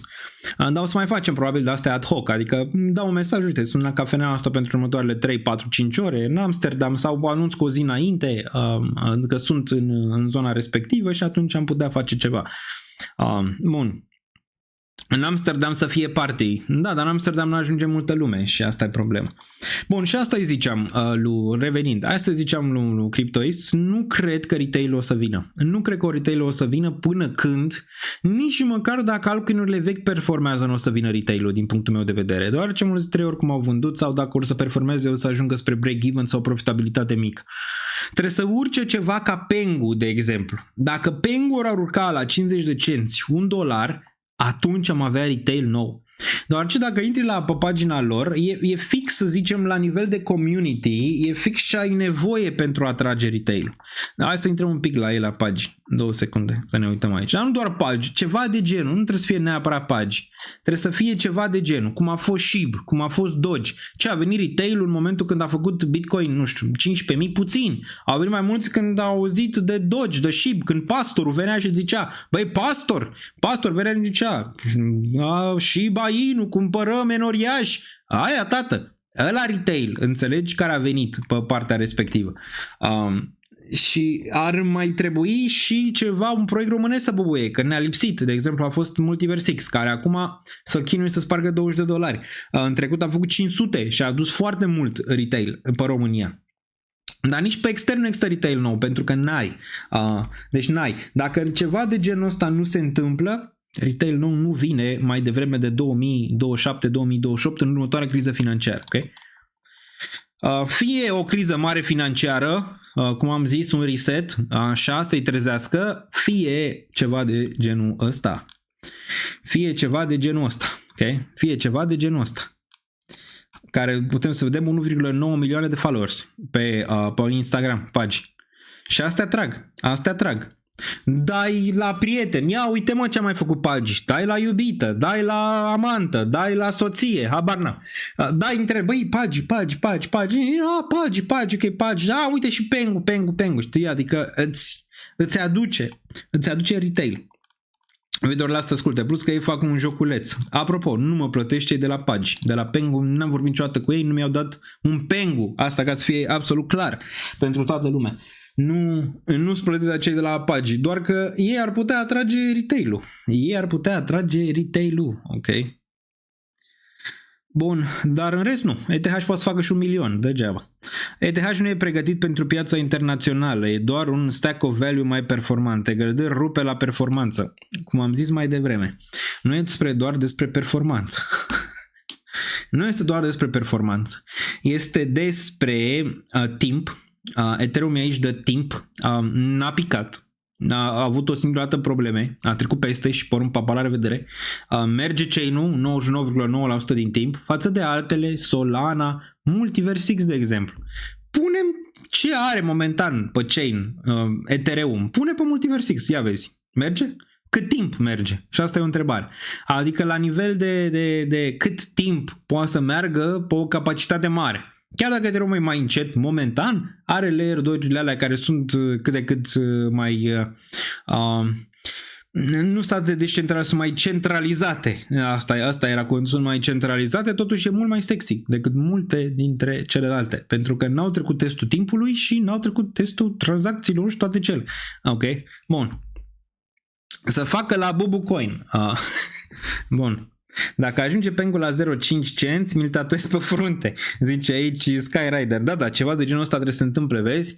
Tu ți-l tatuezi pe frunte. Te întreabă vecinul, băi, ce ți-ai tatuat pe frunte? Pengu, ia, ce ai făcut? Am făcut într-o 100, 200.000.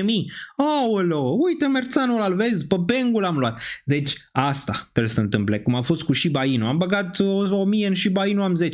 Aoleo, păi hai să bag și eu. Înțelegi? Adică chestia asta de a trage prin FOMO. Oamenii nu vin că, bam, Ethereum, utility, ce știe mă retail-ul, cine este Larry Fink? Hai să fim serioși. Vorbește cu cine vrei tu din afara sferei de investiții sau de cripto.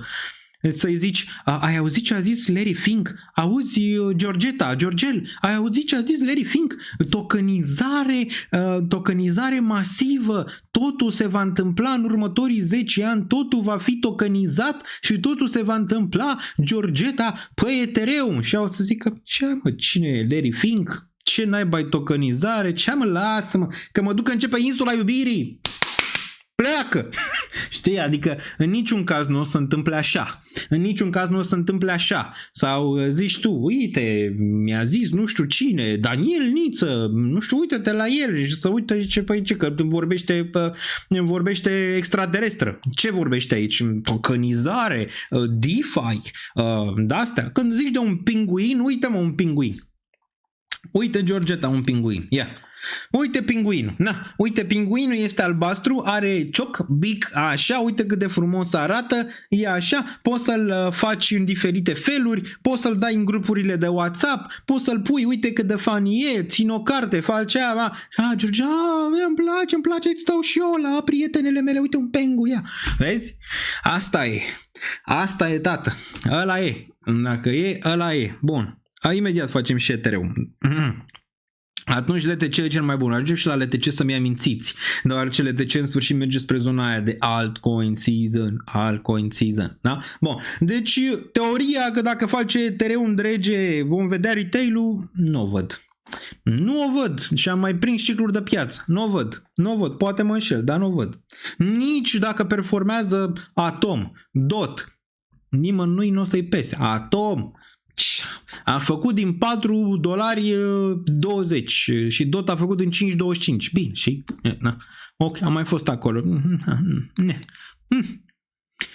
Nu o să-i pese nimănui. Absolut nimănui. Bun, salutare la toți și eu am intrat în 2021 prima dată în Doge și Shiba. Vezi, am făcut bani frumoși, am ETH cu bagaje preț 2200. Tot am luat. Vezi, cineva care nu a rămas doar la Doge și Shiba, dar majoritatea și-au auzit. Nu au auzit de Bitcoin. S-au auzit de Bitcoin prima dată și n-au cumpărat Bitcoin, că Dogecoin e mai interesant sau altceva, nu știu, XRP sau altceva. Și când intră mulți, de ce ăsta Pengu e sexy? De ce monedele astea neapărat Pengu? Astea, de ce sunt sexy? Păi când intră retail-ul, vrea să vadă prețuri mici. Aude de Ethereum de Bitcoin, să uită la Bitcoin 100.000, să uită la Ethereum 10.000.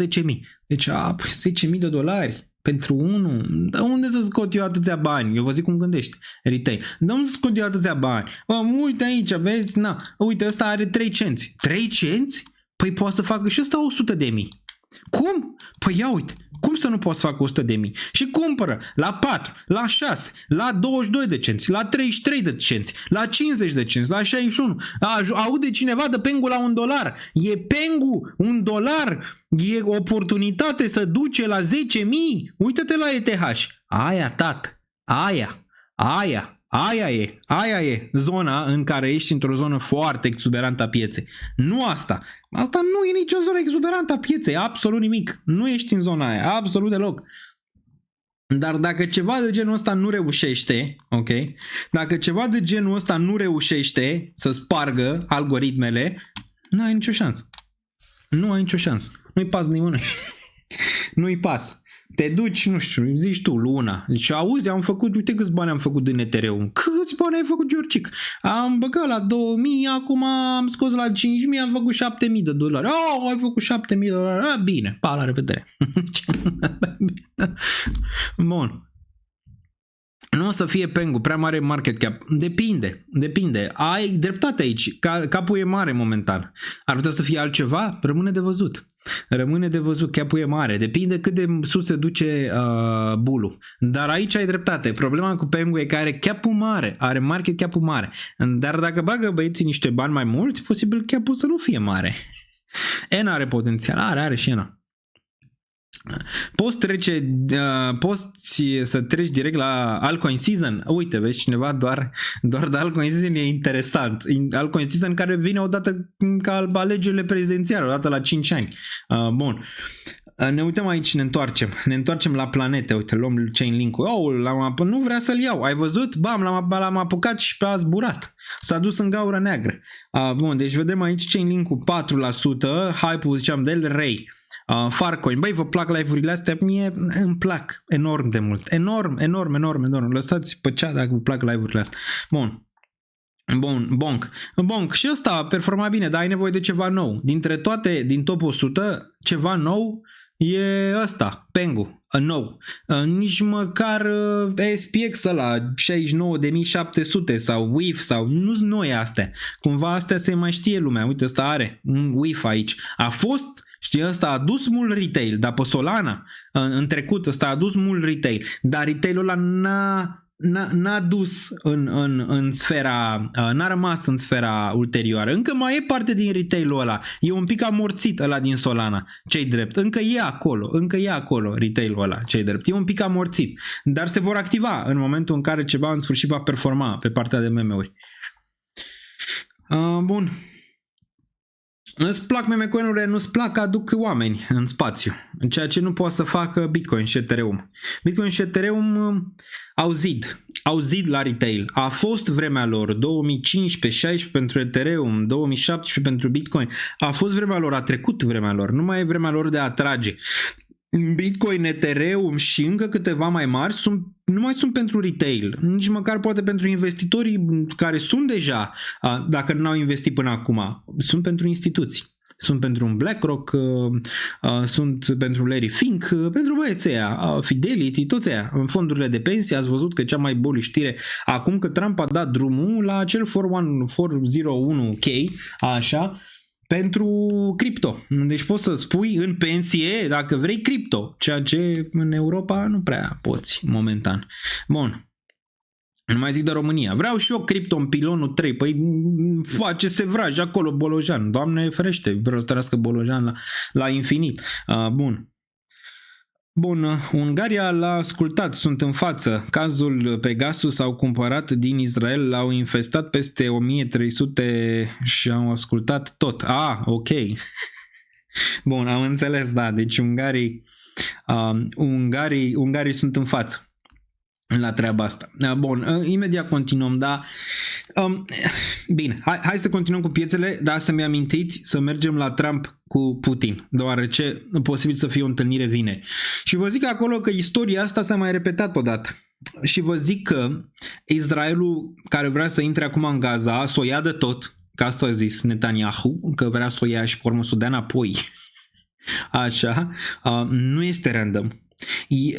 Israelul a atacat Gaza din faptul că Putin a atacat Ucraina și a scăpat. Înțelegi? Putin i-a pus la încercare pe ăștia din Uniunea Europeană și din NATO. Și a zis, ia să vedem ce se întâmplă dacă eu intru în Ucraina. Ia să vedem. Ce-mi fac ăștia? Mă atacă? Ia să vedem ce-mi fac. Și a intrat. Acum a luat 3 teritorii, ok? A scăpat și scapă, pare că scapă. Că nu îi se întâmplă nimic lui personal, așa? Mai departe, și dacă Netanyahu, care și el dai seama, stătea la pândă să ia și el niște teritorii, dacă l-o ăsta i-a mers, mie să nu meargă, eu am aliat și pe Statele Unite. Adică ce mă reține, înțelegi? Ce mă reține să intru să iau Gaza? Nimic, dar asta e o problemă. Se numește efectul de domino, dar vorbim un pic mai târziu. Hai să ne întoarcem la piețe. Asta e o problemă pentru mai târziu. Bun, deci ziceam de LDO, ziceam de Solana, undeva la 182, ce mai vedem pe aici. LTCU, vorbim de el, mi-amintiți, vă rog, deoarece zona aia de altcoin season e aproape de performanțe mai bune pentru altcoinuri. Bun, Pax Gold, în continuare aurul se ține foarte bine. Hai să mergem să vedem aici un pic cum arată Total Market Cap. Total Market Cap-ul îl vedem la plus 0,69. Volumele pe weekend în urcare. Altcoin Market Cap-ul 0,77 pe scădere. Aici un pic astăzi. Dominanța BTC luptă, deoarece e la 60%, un nivel critic pentru dominanța asta de 60%. Eu zic că o să o piardă, dar nu fără să lupte un pic. Vedem dacă în septembrie vine o revanșă aici pentru Bitcoin, dar discutăm imediat. Dominanța ETH 12,89, 0,96 aici pe corecția asta, dar urcase foarte mult ieri. Hai să mergem în top 200. Vedem ce se întâmplă în top 200, mai băgăm niște apă flotări.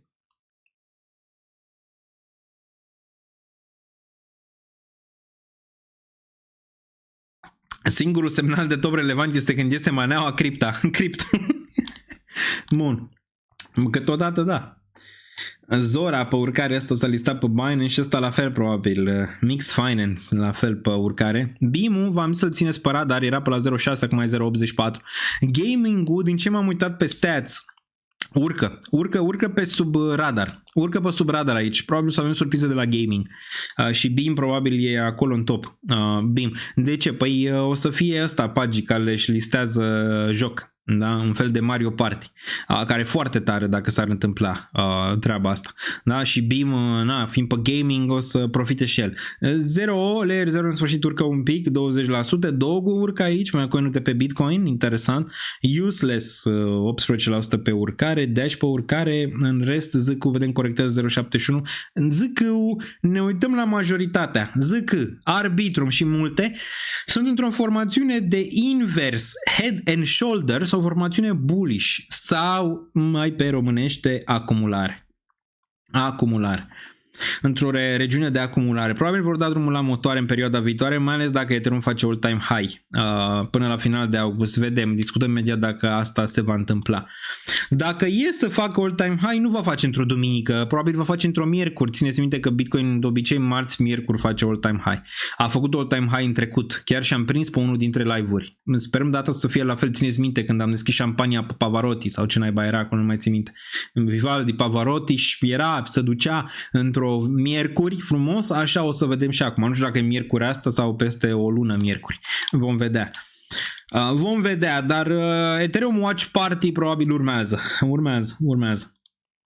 Urmează, stay tuned. Bun, deci top 200 aici, cam asta e performanța momentan. Pe 7 zile, dacă ne uităm un pic aici, ăsta de s-a listat acum, mixul ăsta un pic pe urcare. În top 100, dacă ne întoarcem un pic, ne uităm și la acțiuni ce s-a mai întâmplat imediat. Cam eviți Link. Cum să evit Link când am zis că Link e una poate dintre puține care vor face all-time high și am un portofoliu? Nu evit Link, ți se pare. Am și vorbit mai devreme de Link. Aero, foarte bine performanță pe 7 zile, MNT-ul aici, Pendle, Link, uite performanță foarte bună, LDO, performanță bună, Seiu, care probabil va merge mai sus, Arbitrum, performanță decentă, trebuie să spargă 50 de cenți în sfârșit ca să putem vedea ceva reacție. 30 de zile, Ethena, performanță bună, nu e să zici că nu vorbeam foarte mult de ea și deține Ethena. Pengu în continuare se ține în frunte, aici pe ultimele 30 de zile cu 73%. Crow aici, exchange-urile performează decent, mai ales cu asta cu capitalizări mai mici. Ethereum a pus 41% pe ultimele 30 de zile, wow. Frumos, NS-ul, desigur, l-am și pe ăsta în portofoliu, NS-ul e destul de frumos, 30-54 pe urcare, $29 aici, dar a mai fost în range-ul ăsta. Nu zici că n-am mai văzut NS pe aici. Bun, hai să mergem și un pic la acțiuni și apoi mergem direct pe Ethereum. Nu știu dacă ne interesează atât de mult Bitcoin momentan, începem cu Ethereum și apoi o dăm la Bitcoin. Asta dacă se mai încarcă, încă avem probleme. Câteodată mai pică site-ul, dar o să se rezolve, zic, într-una-două zile. Bun, nu mai mergem la acțiuni că nu mai vrea. Dacă nu mai vrea, uite, v-a dat, mergem direct unde trebuie. Imediat. Mergem direct unde trebuie. Mergem direct pe analiză. Imediat. Cripto merge, acțiunile nu mai merg. S-a rupt în două. Îl rezolvăm săptămâna viitoare. Să meargă brici. Bun, ne întoarcem. Dacă își revine, bine. Dacă nu, bun. Mergem și la acțiuni, dar acțiuni oricum sunt închise și n-are rost. Hai să vorbim un pic de Ethereum, nu de Pengu, și apoi mergem ce s-a întâmplat cu Trump și inflația, ok?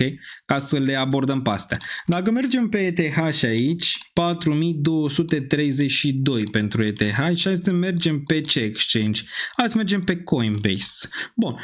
Pe Coinbase era ideea, de fapt hai să vedem unde aveam acel scenariu, unde era, uite, asta era un scenariu mai bun aici, pe Bybit, dar nu asta era, nici ăsta, poate l-am șters,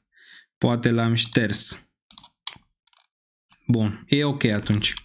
E ok, atunci îl menținem pe ăsta pe Coinbase. Deci scenariul era, dacă mai țineți minte, un chop până în 15, un chop până în 15, cu o potențială, nu știu, dublu subsol, habar n-am aici pentru ETH, adică asta. Înainte să ducă în 5300. Ăsta era scenariu. Ethereum s-a dus direct, momentan, a spart 4000 și azi Daniel Niță, nu mai vreau chop de data asta, similar cum am văzut aici, de data asta mai repede. Și ăsta a fost de fapt fake-out-ul, în regiunea asta de aici de 3500.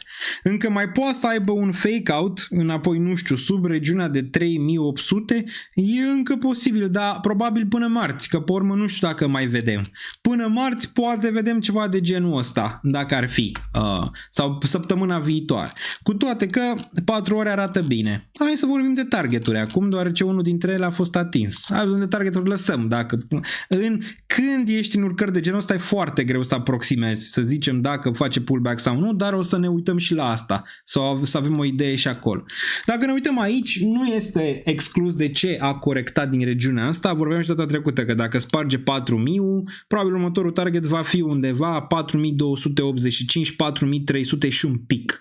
Ceea ce se poate vedea că s-a întâmplat. Dacă punem de tot de aici, de unde a corectat din 2021, până în zona asta de bottom de aici, din 2022, putem să vedem că ai și 88.6 aici, se poate vedea, care de obicei mai dă niște corecții.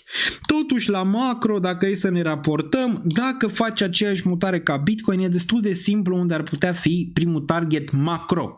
Deci macro, primul target macro, le lăsăm pe astea mai mici, revenim la el, dar primul target macro ar fi 7300 pentru un Buterin, pentru un Vitalik, pentru un Ethereum, cum vrei să... Asta ar fi primul target macro. Toate le-au atins, domnilor, țineți minte, de la aur, de la Bitcoin, de la Nasdaq, de la S&P, toate au atins acest 1.618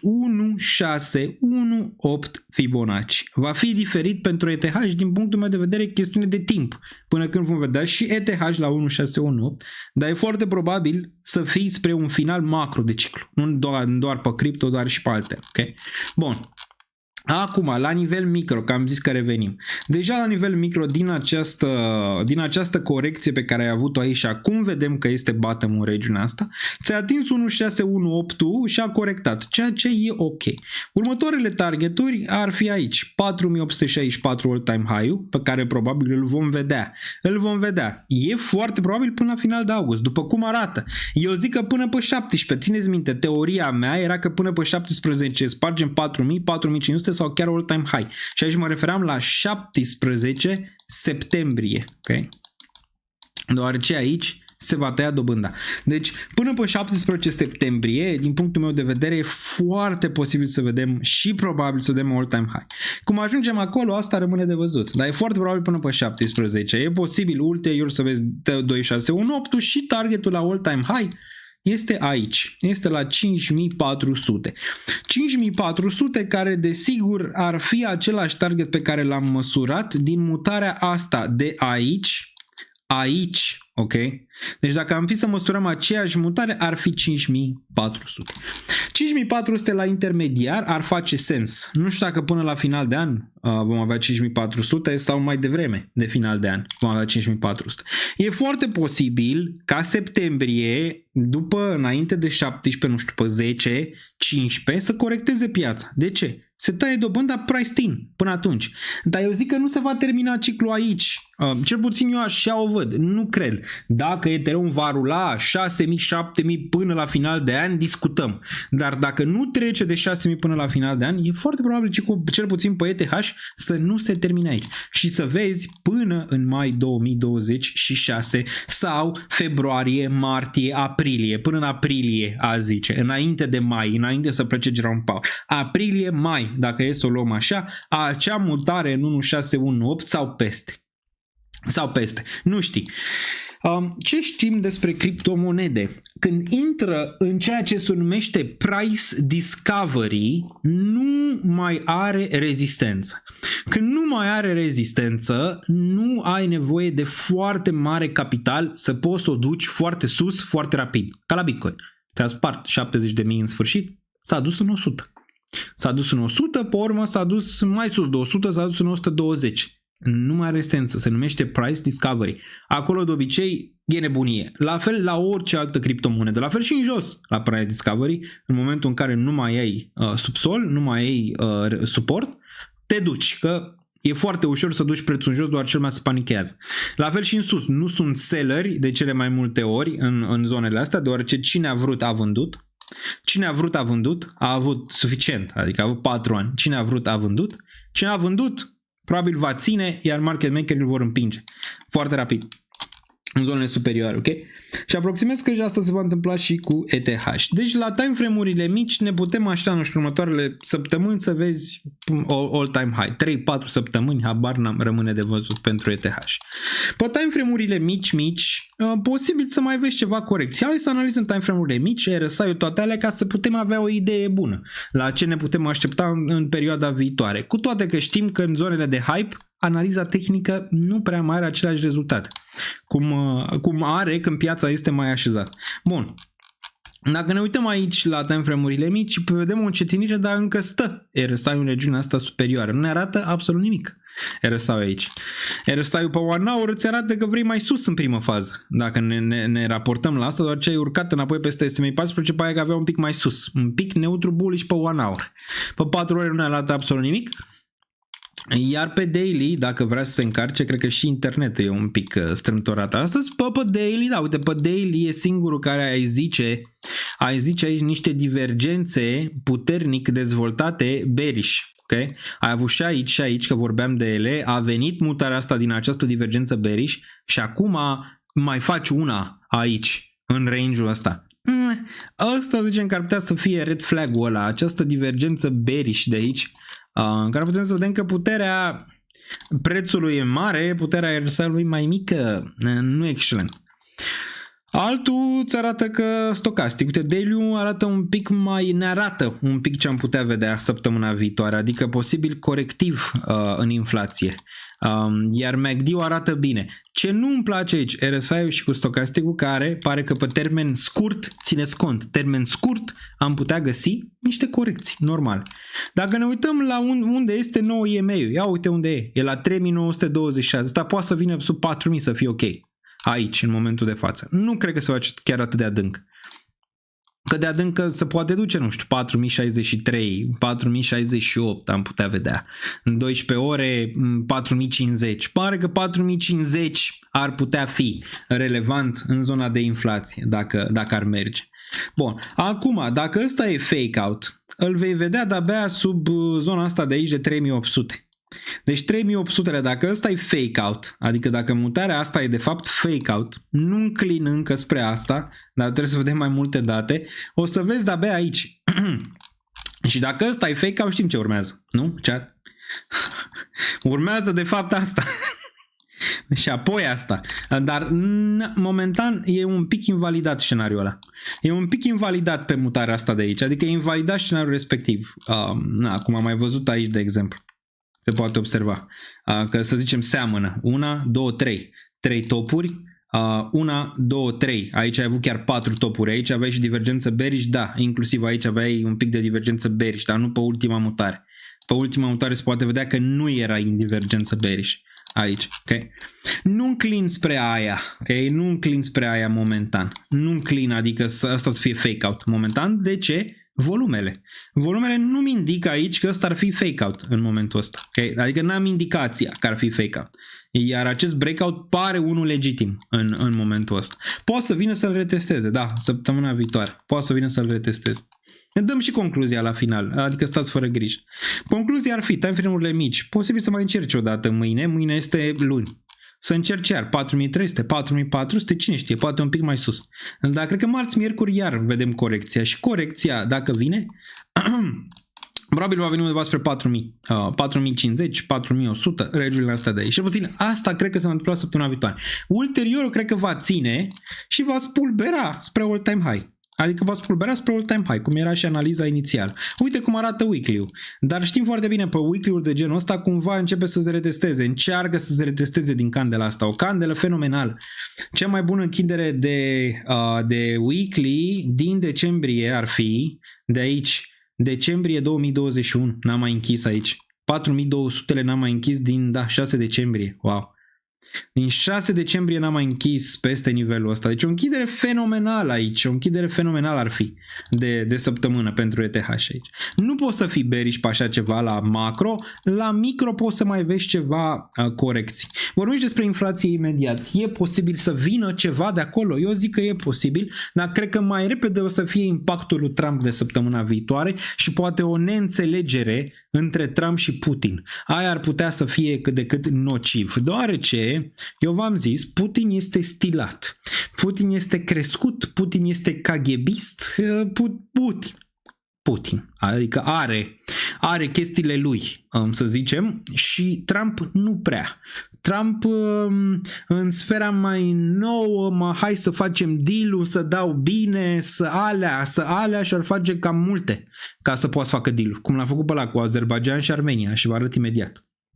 Dar Putin zice una, face alta de cele mai multe ori sau îți promite una până interpuși, face alta când te duci în față, vrea să ia niște teritorii. Eu zic că nu e bine dacă s-ar încheia neapărat cu Rusia să ia cele 3 teritorii și ajungem imediat și acolo sau mai multe teritorii fără garanții clare de securitate pentru Ucraina reale și cu Ucraina mergând în Uniunea Europeană.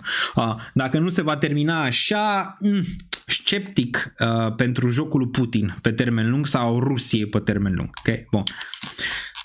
Deci la ETH, ca să încheiem aici, în continuare cât de cât decent, mâine este luni, e posibil să vezi o urcare. Acum, dacă vine o urcare, hai să vedem pe time frame-urile mici mâine, care ar putea să fie un target aici relevant. Un target relevant ar putea să fie 4372, cum am zis mai devreme, până în 4430. N-aș fi șocat să-l văd pe ăsta până în inflație și de-abia apoi corecție spre 4100. Asta văd momentan. Momentan pare că a fost ușor. Vedem săptămâna viitoare dacă continuăm cu ușor sau ne dă un pic mai greu. Sau ne dă un pic mai greu, dar weekly-ul fenomenal. Hai să ne uităm un pic pe weekly aici. Fenomenal, un engulfing bullish de o frumusețe rară, dar de multe ori, după cum ai avut și aici, ăsta, uite, aici ai avut bam, bam, bam, 2, 3, 4, dar aici, după ce ai avut-o pe asta, cumva ți-a retestat un pic, vezi, da? Ți-a retestat din candela asta și de-abia apoi a închis pe verde. Posibil și asta să încerci ceva de genul ăsta. Dacă ne uităm pe un weekly aici, batem la ușă la RSI din nou a doua oară. Asta nu e rău. Prima oară vă ziceam că probabil va corecta, a corectat, se poate observa aici. A doua oară nu s-a de convins că va mai corecta. N-a mai fost aici din aprilie 2024.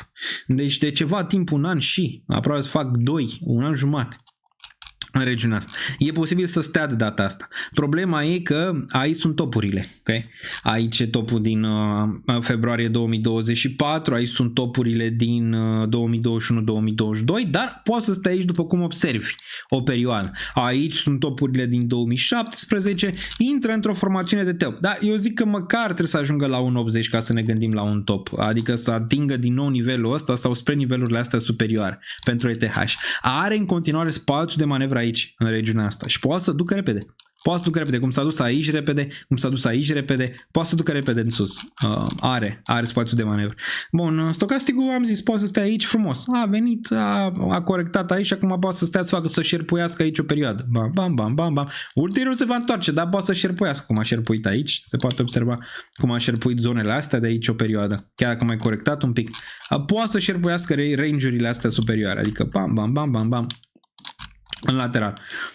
MACD-ul în continuare foarte strong aici, printre, cred că cele mai strong MACD-uri văzute de prin 2021 se poate observa la nivel de histogramă, adică împing ca lumea buyerii aici, se poate observa. Încă nu ești atât de sus, în histogramă îți poate vedea că poți să atingi chiar 440 până în 600 la macro să nu fie niciun fel de problemă. Ai în continuare la macro spațiu de manevră, de asta cred că ăsta nu se va opri aici. Și ulterior va face aceeași mutare ca Bitcoin în 618. Și aici ne vom pune semne de întrebări despre viață. În zonele astea, ok? Ai 3 zone. Ai zona de 7200, zona de 11.000 și 15.000. Cât crezi că va atinge dacă face breakout ETH, nu? Crezi că se va opri 7200, 11.000 sau 15.000? Sau undeva între 7200 și 11.000. Cele mai bune și mari șanse sunt să se oprească aici. Între 7200 și 11.000 la macro. Bun. Deci ETH bine. Așteptăm Ethereum Watch Party. Totuși e posibil să vină un pic mai târziu. Ar fi foarte frumos ca acel Ethereum all-time high să vină după 20. În momentul când Jerome Powell anunță inevitabil la Jackson Hole, cum a zis Daniel Niță, că va tăia dobânda în septembrie.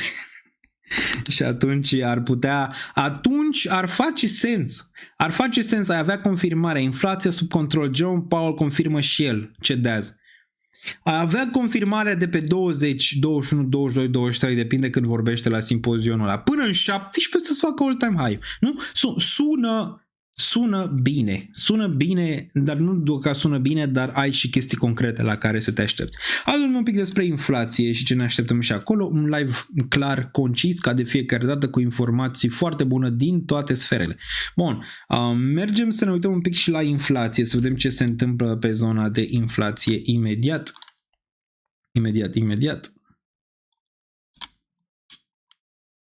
Imediat, în sfârșit, parcă și-au revenit și acțiunile, ne putem uita un pic pe ele, dar nu e nimic să zicem, wow, Apple aici, ați văzut, am aproximat bine ce va face Donnie, adică Donald Trump, că probabil îi va pune pe cei de la Apple să investească în Statele Unite vreo 600 de miliarde, ceea ce s-a întâmplat. Și Apple în continuare bine, dar valoarea Apple e mult pentru ce dă Apple în momentul de față, și Google, și Meta. Sus, Tesla, nu e atât de sus încă, dar va fi, probabil, în perioada viitoare. Nvidia, foarte sus. Aici nu mai zic de PLTR și altele, foarte, foarte sus. Deci așa s-a închis bursa. Vineri, că e închis. Da, putem să vedem aici zona închis. Da, se deschide mâine la ora 16:30. Sperăm să deschidă cu verde, nu? Vedem că a închis S&P-ul 0,78 pe urcare, 0,47 Dow Jones-ul, Nasdaq cu US 100 0,95, volatilitatea în cădere, urșii posibil să aibă același lucru luni, bine, durere, marți, miercuri, probabil corecții și pe bursă. Treasury Bond 0,43. Bun, ziceam la calendar, hai să ne uităm un pic la calendar. Și femei frumoase, zice. Toate femeile sunt frumoase. Bun. V-a plăcut asta? Bun. Mai departe. Ia să vedem. Ce se mai întâmplă pe aici. Ia să vedem. Azi întâi dacă se mai întâmplă ceva. Pe Instagram, Real Daniel Niță, pe X, Real Daniel Niță. Ok. Real Daniel Niță. Bun. Bun. Hai să vedem ce se întâmplă aici săptămâna asta. Mergem pe USD-ul. Să ne uităm.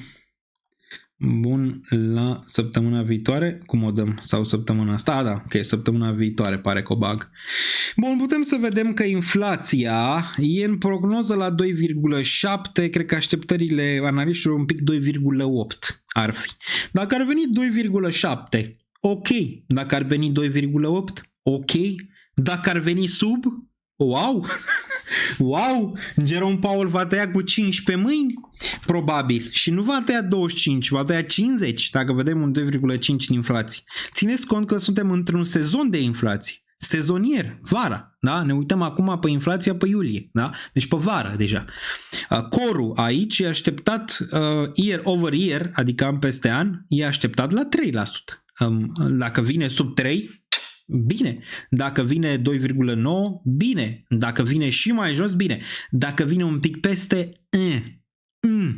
E posibil să nu-i placă ceva pieței aici la inflație. E posibil inflația să aibă un pic aici de uptick, având în vedere că ne uităm pe iulie. Eu zic o să vedem 3% aici, dar trebuie să analizez un pic mai mult. Pe Patreon o să pun din nou analizele înainte de inflație și să avem și mâine video și marți. Dar la inflația simplă mă aștept la un 2,8. Nu mă aștept la mai sus de atât. Și vedem reacția. E posibil să fie una mixtă, de asta zic că ceva volatilitate acolo, dar nu cred că o să fie ceva de important. Mai important o să fie ce o să se întâmple săptămâna viitoare pe sfera geopolitică. Dacă se încheie războiul, furtuna perfectă ne așteaptă în Q4.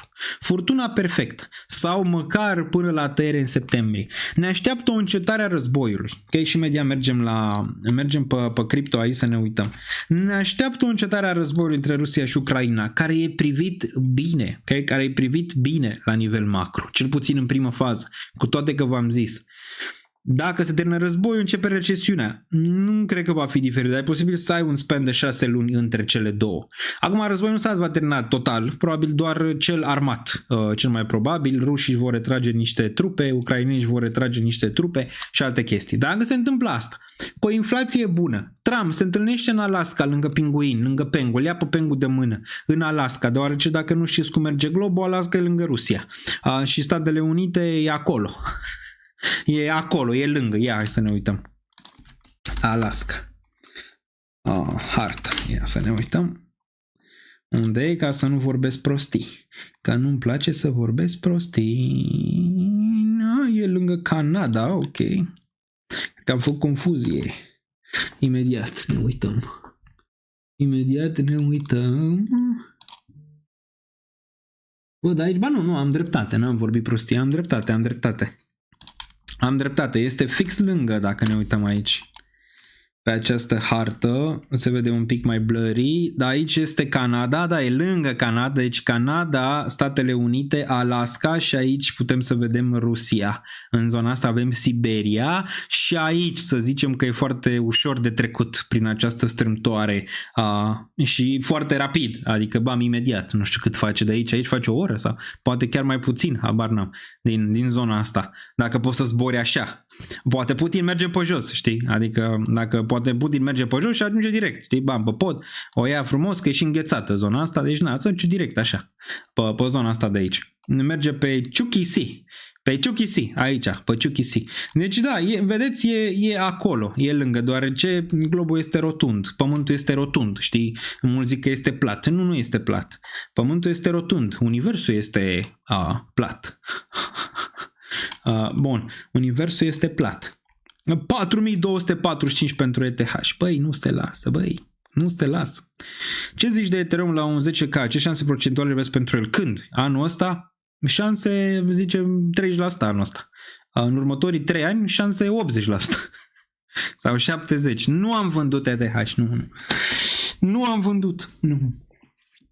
Nu am vândut, bun, nu am vândut, dar hai să ne întoarcem la Trump panel. Deci dacă se pupă astea, bubuim și săptămâna viitoare bubuim, după, nu știu, miercuri, joi, bubuim sus, bine, dacă se încheie războiul. Acum și să ajungă ea la o înțelegere și apoi inflația vine bine și apoi toți preconizează că se va tăia dobânda, Ethereum va bubui, se va duce all-time high mai repede decât să zicem ne așteptăm. Da, bun. Da, hai să ne întoarcem aici la Trump, că ajungem. Trump, uite, a făcut, se poate observa.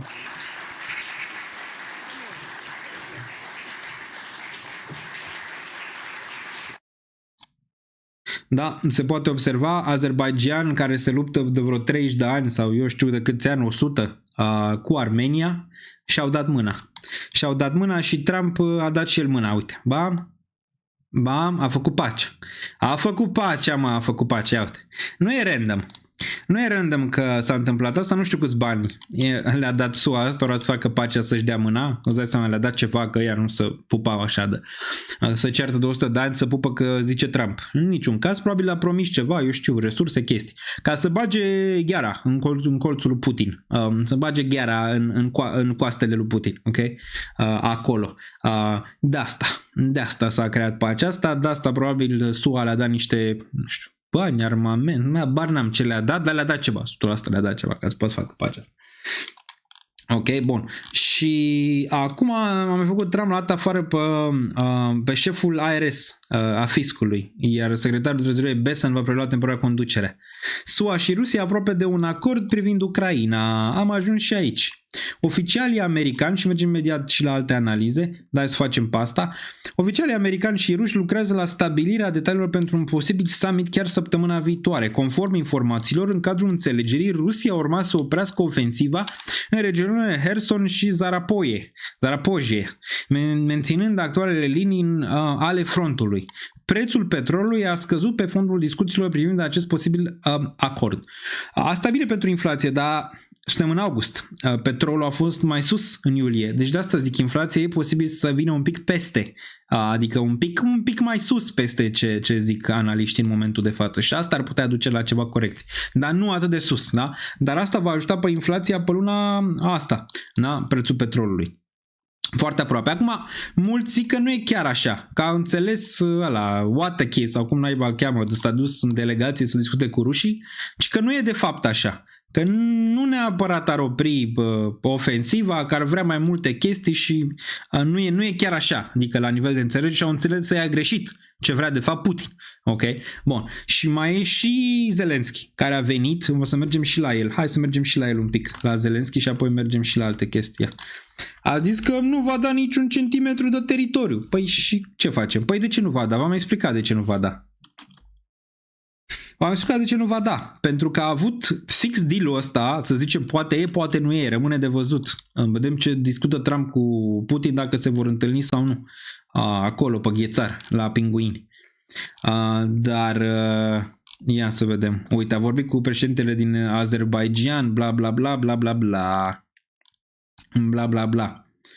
Swedish PM, a început turul. Vezi, a început turul. E frică lui ăsta, știi? Bă, ăsta duce Trump, negociază pentru noi. A început turul, îți dai seama, cu președintele Suediei, cu președintele Kazakhstanului, cu președintele lui Viața, lui... Vorbește aici cu toți. Cu Joe Biden nu mai poți să vorbească, vezi?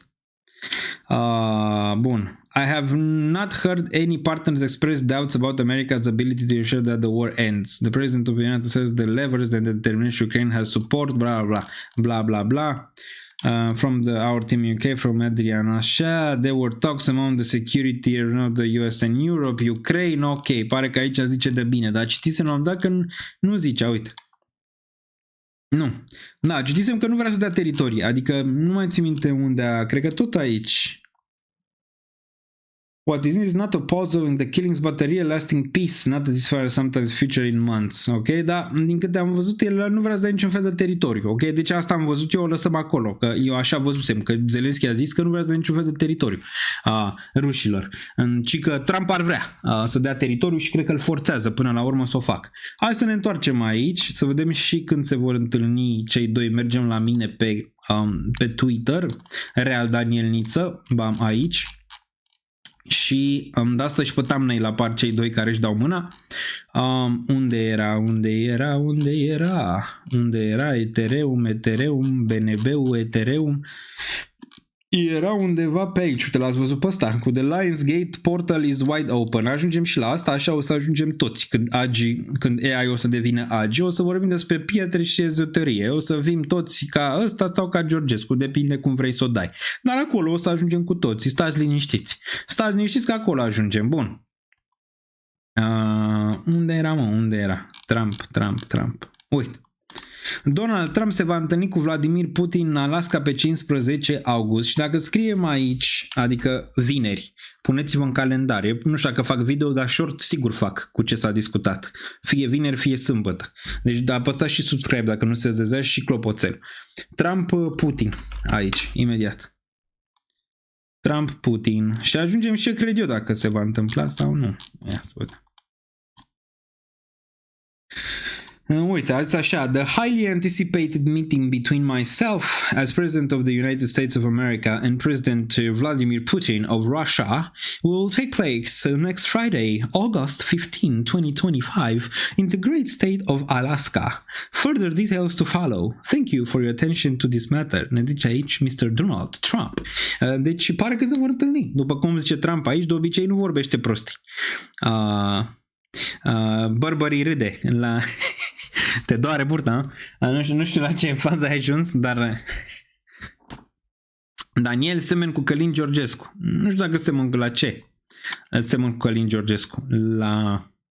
La vorbă, la dicție, nu, că el este foarte așezat și calculat și când deschide gura rar și calculează momentele, nu neapărat. Adică nu cred că la nivelul ăla. La altele, nu știu, îmi place chestia asta de nu știu, ezoteric, să-i zicem așa. Îmi plac chestia, cred că te ajută, dar trebuie să faci și fapte. Trebuie să faci și fapte pe lângă. Adică dacă doar ești într-o sferă ezoterică și pozitivitate, nu te duce, să zicem, prea departe. Trebuie să ai și fapte după. Bă, rămâne de văzut ce se va întâmpla cu Georgescu, dacă va mai avea vreo șansă, numai dacă va vrea Deep State-ul va avea o șansă, dacă nu. Dacă nu o să mai aibă nicio șansă dacă nu vrea Deep State-ul, pentru că Deep State-ul controlează tot. Dacă o să aibă nevoie de el, o să-i mai dea o șansă, dacă nu. Bun, e atât de simplu. Bun, poate să iasă și 1 milion în stradă.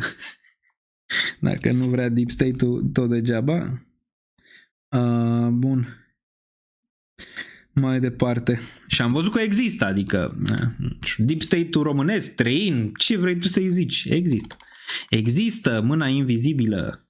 Dar da, să revenim. Deci se întâlnesc ăștia doi. Acum, mulți zic că Trump îl joacă pe Putin, alții zic că Putin îl joacă pe Trump. Adevărul, cel mai probabil este la mijloc, dar înclin prin a spune că probabil Putin îl joacă pe Trump, având în vedere că Trump e mult mai atașat de imagine decât este Putin. De imaginea de a face pacea. Și asta poate să fie și bine, dar poate să fie și în detrimentul lui Donald Trump. Putin, sincer, nu cred că vrea ceva neapărat în momentul de față, în afară de a înainta în teritorii. Atât. Înainta în teritorii și să ia teritorii. E bine, asta s-a mai întâmplat în istorie. Dacă luați istoria primului război mondial și istoria al doilea război mondial, când a intrat Germania în Polonia și în alte țări, iar ceilalți se uitau, dar și alții, da, dar și alții au făcut același lucru ce făceau germanii, se uitau, mai luau aia un teritoriu, au încercat, dacă țineți minte, și atunci să evite războiul mondial, prin a face concesiuni, tratate, pace, dar astea sunt hârtii. Astea sunt hârtii și s-a văzut asta și la NATO. NATO a semnat o hârtie, a semnat-o degeaba, a înaintat în flanc, adică a înaintat în mărime, ceea ce a promis Rusiei că nu se va întâmpla. Deci chestiile astea pe hârtie, zonele astea, odată ce le-au plecat, odată ce dominul a plecat, greu să se oprească. Fără un conflict mai mare. Nu zic că poate să fie război mondial, dar un conflict un pic mai mare. Istoria nu este blândă. Acum sperăm să nu o repetăm, deoarece odată ce îl ierți pe unul că ai luat un teritoriu din Polonia, ai luat un teritoriu cum a fost cu Hitler în trecut, ai luat un teritoriu. Italia același lucru, a luat niște teritorii, dă până Africa, dă până aia, n-a zis nimeni nimic, ok? Atunci, e ok, sau au condamnat, că asta au făcut atunci, Liga Națiunilor sau cum se numea atunci în perioada respectivă, au condamnat că nu e bine ce face Hitler, Mussolini, nu e bine, ei au pus și atunci restricții că nu e bine, au semnat un tratat că nu se va mai întâmpla și ce să vezi că s-a întâmplat în continuare, deoarece arăți slăbiciune.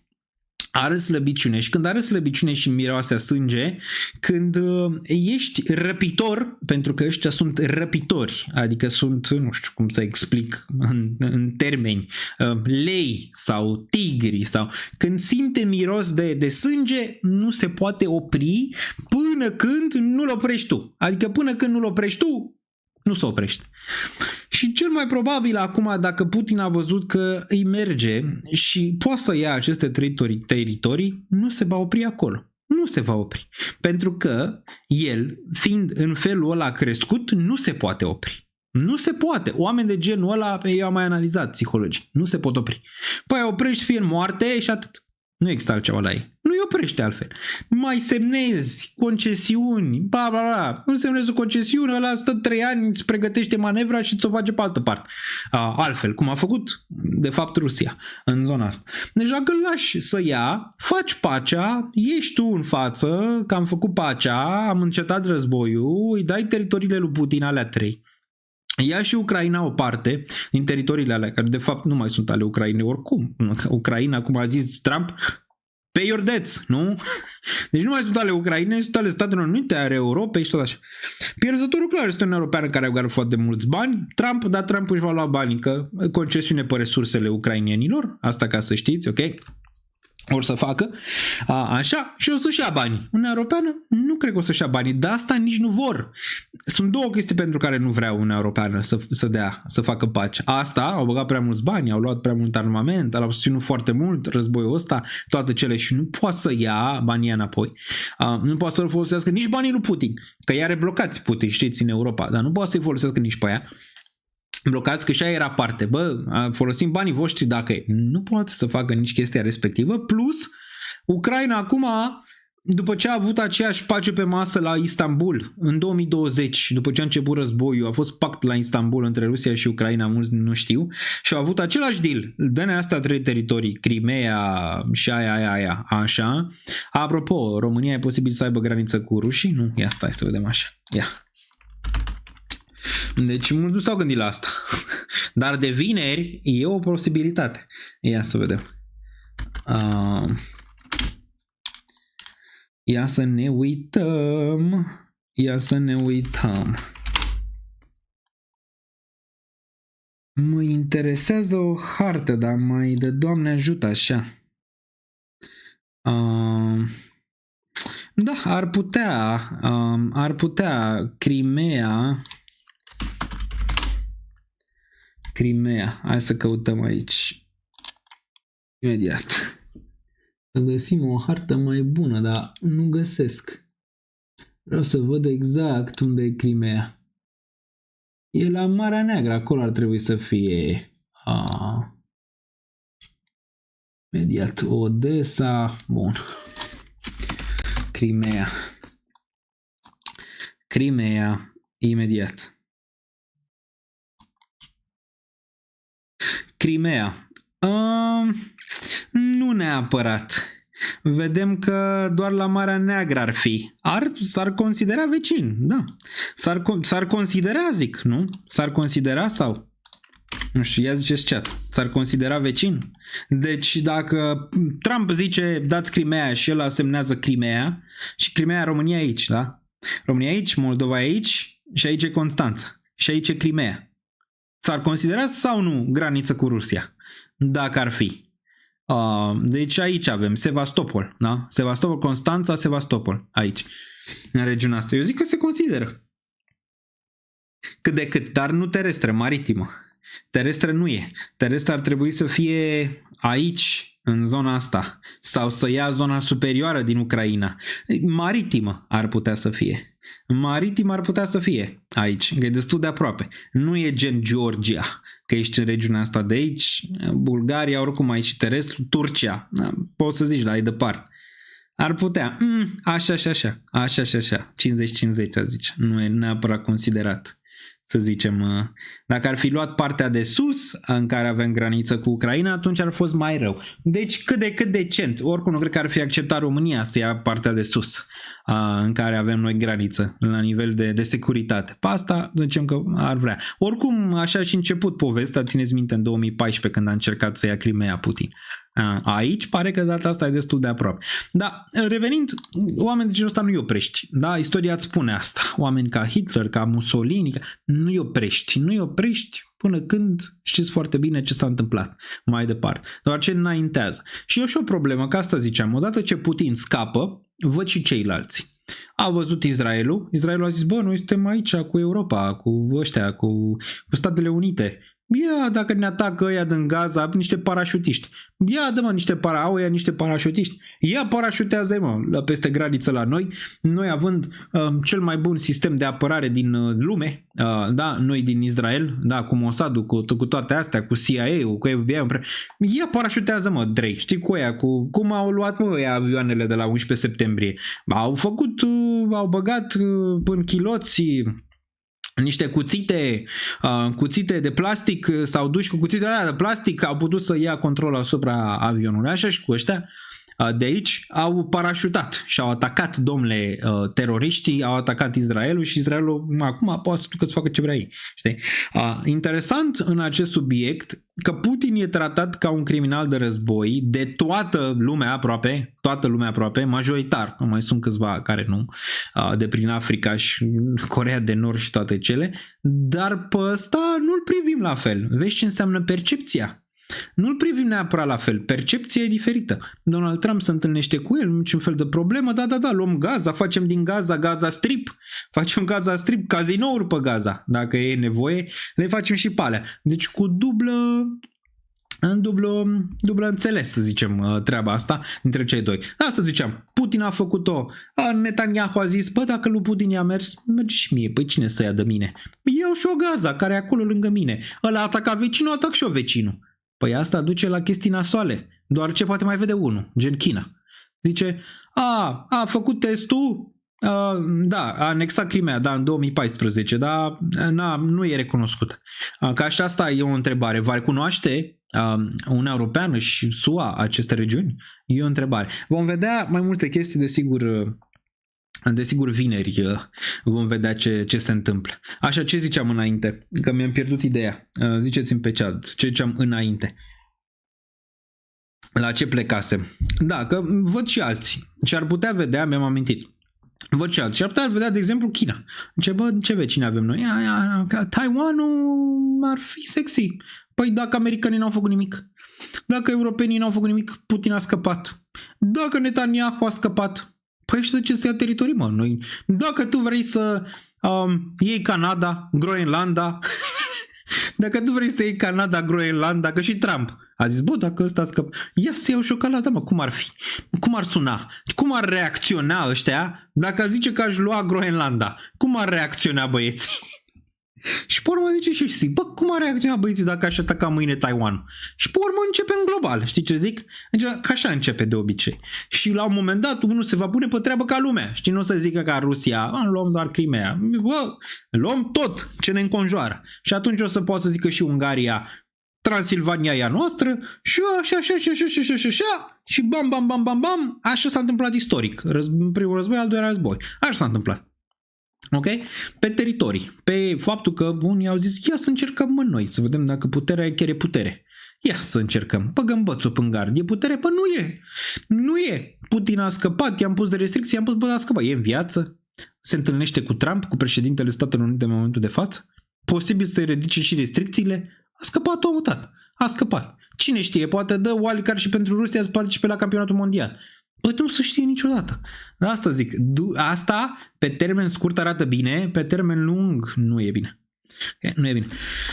Nu este bine pe termen lung, doar ce și ceilalți vor vedea mutarea. Și au văzut unii dintre ei. Între timp, pe Ethereum 4245 iot aici 4245 pentru un Ethereum, parcă se pregătește mâine să meargă mai sus. Hai să ne facă o surpriză peste noapte. Te culci la 4200, te trezești la 5000. Se poate și asta. Bun.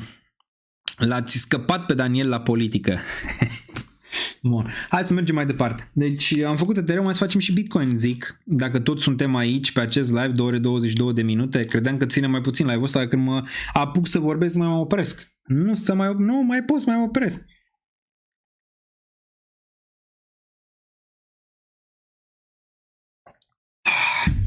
Apă și flotări. Bun. Nu uitați de din linkurile din descriere și de like pentru toate aceste informații. Dacă vă plac. Dacă vă plac. Bun. Pe Bitcoin putem să la rezistență încă o dată. Încă o dată. Ziceam că cel mai probabil va sparge nivelul de 116. Ziceam când. E chestiune de timp. Am zis că probabil chiar săptămâna asta. Dacă țineți minte, la Bitcoin cumva am aproximat că ulterior se va duce aici. La Ethereum am zis nu știu dacă va putea de data asta să spargă. Cu toate că dacă mă uit în trecut, dacă Bitcoin se ducea aici, era o șansă ca și Ethereum. Dar nu mă aștept neapărat ca Ethereum să aibă așa o mutare versus Bitcoin și ne uităm la ETH-BTC imediat. Dar ce aia a fost mutarea frumoasă. Și vorbim și despre altcoin-uri și despre dominanță, imediat. Da? Dar dacă ne uităm la zona asta, e o zonă foarte sexy. Se poate vedea rejectare aici, în iulie, de 2 ori, 3, 4, 5. Rejectare aici, în regiunea asta din 27 iulie. Rejectare aici, în 29 iulie. Rejectare aici, în 31 iulie. Rejectare ultimă aici, în 31 iulie. Încă o dată înainte să vină toată corecția. Deci și aici, bam, n-a stat prea mult peste range-ul ăsta, se poate vedea. N-a stat mult deloc, adică imediat cum a urcat, imediat înapoi. Și de obicei când e înapoi se întoarce măcar în 114-115 aici. Bun. A testat 112 care era targetul, adică ziceam, băi, e foarte posibil să fie un bottom aici, având în vedere că vezi asta și având în vedere că ai testat 112.000 și lumea începe să devină bearish, știi? Bun. Acum din nou și la rezistență aici pentru BTC, avem time frame-urile mici. Time frame-urile din nou la rezistență. Bitcoin nu trebuie să facă absolut nimic decât să stea pe aici. Să stea, nu știu, 118, 120, 119. Nu trebuie să facă altceva ca altcoin să performeze. Dar și ăsta pare că încetinește după cum observi aici pe time frame-urile mici. Un pic bearish time frame-urile mici pentru BTC. De asta și Ethereum pare că a luat din nou avânt. La fel și aici pare că vrea corectură. Poate chiar noaptea asta. La Stochastic și aici ai o încetinire pe histogramă. Time frame-urile mai mici, deja îți începe un cross aici, de multe ore nu prea mai ai presiune de cumpărare. RSI-ul și el aici e strâmtorat, nu-mi place. Deci Bitcoin în continuare un pic strâmtorat aici și nivelul ăsta, pe care pare că nu poate să-l spargă. Hai să vedem daily-ul. Daily arată bine. Daily arată bine, uite aici poveste de poveste. Daily arată bine, time frame-urile mici nu prea, dar Daily arată extraordinar pe RSI. A venit, ți-a retestat 52, probabil se va întoarce aici. Wow. Imediat facem concluzia. Deci time frame-urile mici un pic corective, poate noaptea asta va corecta, mâine, abia în săptămâna viitoare, da, RSI-ul pe Daily, e juicy rău. E juicy rău. 70 probabil vom vedea. La fel și aici, încă ai spațiu de manevră spre range-urile astea pe stocastic pe daily. Iar aici ești aproape de cross. Frumos. Daily arată frumos. Daily arată că până la urmă va sparge și va merge din nou spre all-time high aici. Poate chiar luna asta vedem. Dar RSI îți arată că măcar vei testa peste 120.000.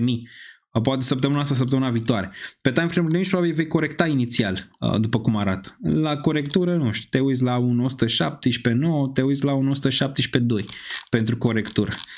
Aici, pentru Bitcoin. La ulterior probabil va sparge în nivelul ăsta, după cum arată el. Se arată foarte bine poziționat daily. Hai să vedem weekly-ul cum arată.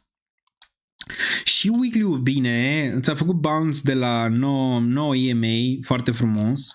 Totuși, închiderea bună ar fi fost peste 118.9, 119.000. Nu știu dacă o reușește, mai are 4 ore, poate da. Dacă închide aici, probabil săptămâna viitoare vom testa din nou spre zonele astea de 120 plus la un moment dat. Nu știu dacă la început, probabil spre final. Iar RSI-ul pe weekly în continuare bun, ai retestat aici, bine. Cred că Bitcoin la un moment dat își va lua un pic revanșa față de Ether, dar nu pare neapărat ca acum. Okay?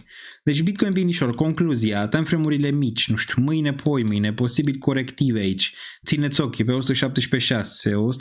117.000, poate un pic sub 117.000 nivelul ăsta. La daily, probabil va împinge, având în vedere cum arată, ți-a ținut 55 MA, ți-a ținut 21 MA ca support. Probabil va împinge, nu știu dacă all-time high, dar 120.000 plus în câteva zile, poate spre final de săptămână, dacă lucrurile merg bine la inflație și la Trump.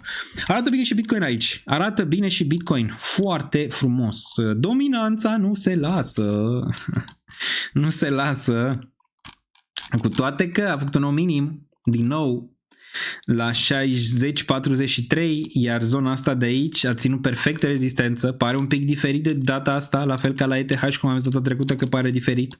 Țineți minte, era la 2000-2500, băi, pare diferit data asta și v-am zis și de ce. Ia să vezi că și la dominanță pare un pic diferit de data asta.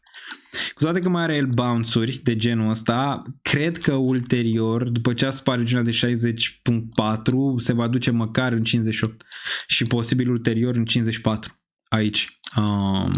Poate până pe 17, nu știu, prea rapid a zice, nu exclus.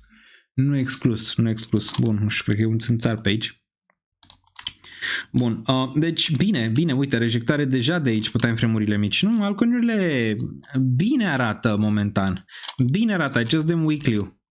Bine, wow, weekly-ul arată fenomenal. Weekly fenomenal aici pentru dominanță. Fenomenal weekly. Luptă și normal să lupte, dar ăsta e așa. Ok? Ăsta e așa. Uite cât spațiu e aici. Uite cât gol e aici, înțelegi? Arată foarte bine, foarte juicy. Foarte juicy. Încă se pot face poziționări în altcoin-uri cu dominanța la 60%. Nu imediat vorbim despre câteva. Dar pare că Bitcoin ar mai vrea o mică urcare, nu știu, 61 poate, înainte. Seamănă un pic cu UST.D la care ne vom uita imediat, înainte să facă asta. UST.D. Corecția posibil să vină în septembrie 10, 15 sau rămâne de văzut, vedem, analizăm din aproape în aproape. Dar vezi că și asta a făcut la fel aici. I-a luat ceva, dacă observi. Dacă observi dominanța aici, i-a luat ceva să pună un top. Vezi? A tot urcat. De aici, din 2018, aici a fost un top, cât de cât aici a fost un top. Aici ea a fost un top, dar mai complex, se poate vedea și a luat ceva în 2023 să facă topul ăsta. A făcut breakdown-ul despre care am vorbit aici în 2024, a făcut retestul despre care am vorbit aici, țineți minte când toată lumea zicea că vine recesiunea din nou cu Japonia, v-am doar retest, probabil vom merge mai jos, am corectat din nou, a venit Trump aici, a făcut manevrele lui, din nou a venit aici minim în scădere și asta arată Gata, arată gata de o nouă zonă de distribuție spre nivelurile astea de 2.53, unde vom vedea și altcoin season sub range-ul de 3.7, încă nu ești acolo, în câteva piese încă nu sunt pentru a vedea asta. A venit și Cristian Cardu, wow, cu 50 de anență membership, cred că se întoarce bulul. Nu știu dacă e de bine sau de rău, dar lăsați comentarii pe chat, îi mulțumim lui Cristian că a venit încă o dată cu o surpriză pe acest live, cred că se întoarce bulul. E de bine sau e de rău? Țineți minte live-ul ăla cu CryptoS, deci lăsați comentarii aici pe chat și like-ul, aproape am strâns 1000. Lăsați comentarii pentru a primi membership. Membership, bam. Mulțumim, Cristi, apreciez. Bun, deci lăsați comentarii să curgă. Cred că suntem la faza incipientă. De obicei, astea vin înainte de all-time high. A venit data trecută înainte de all-time high Bitcoin. E destul de clar că acum vine all-time high și la ETH. We are so back, baby. We are so back. Suntem so back, dar interesul este scăzut în continuare, ceea ce îmi dă speranță. Îmi dă speranță atâta timp cât e scăzut sentimentul, îmi dă mare speranță. Bun, 2 secunde. ETH Moon crește, nu se mai oprește. Crește, nu se mai oprește. 4252 pentru un ETH și Unirea Slobozia conduce pe FCSB. FCSB-ul, nu știu, au probleme la finalizare. Aia, bam. Bun, mergem mai departe. Nu se lasă, vrea să închidă pe verde. Această săptămână mirifică. Bun. Ne întoarcem aici, aveți toate linkurile în descriere, like-ul găsiți aici, tot ce aveți nevoie, resursele le găsiți aici pe toate resursele le găsiți aici. Bun. Îi salut și pe cei din reluare, sunt absolut convins că mulți o uită în reluare, ne uităm și la Etena și la altcoin-uri imediat, dar eram la USDT.D și mergem la Total 3 imediat. Deci USDT.D, cel mai tare Danieliță, mersi, apreciez, much love. Bun, USDT.D 4,2 avem aici, avem zona asta, pare că urmează un retest aici, vedem dacă ține. Mai e Litecoin, înainte să ne uităm la alte chestii, Litecoin nu vine spre zona aia despre care vorbeam, 131, 135, parcă se aliniază un pic aici treaba pentru ceva acțiune, se poate vedea, asta arată foarte bine aici, bam, foarte bine, similar cu ce am văzut în range-urile astea, pentru expansiune măcar până în 235, țineți ochii pe 135, am ceva magie acolo, iar volumele încep să urce, decent, Total 3. Ajungem și la altcoin-uri. Dacă aveți super chat-uri, lăsați-le acum, că imediat mă uit pe ele.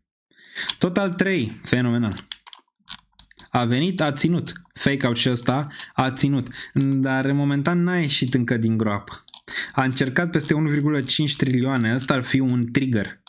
Se poate vedea, dar pare că încearcă în zilele viitoare, după cum arată. Foarte frumos aici. Ăsta un fel de inverse head and shoulder. Frumos din range-ul ăsta. Targetul ar fi aici 1.13.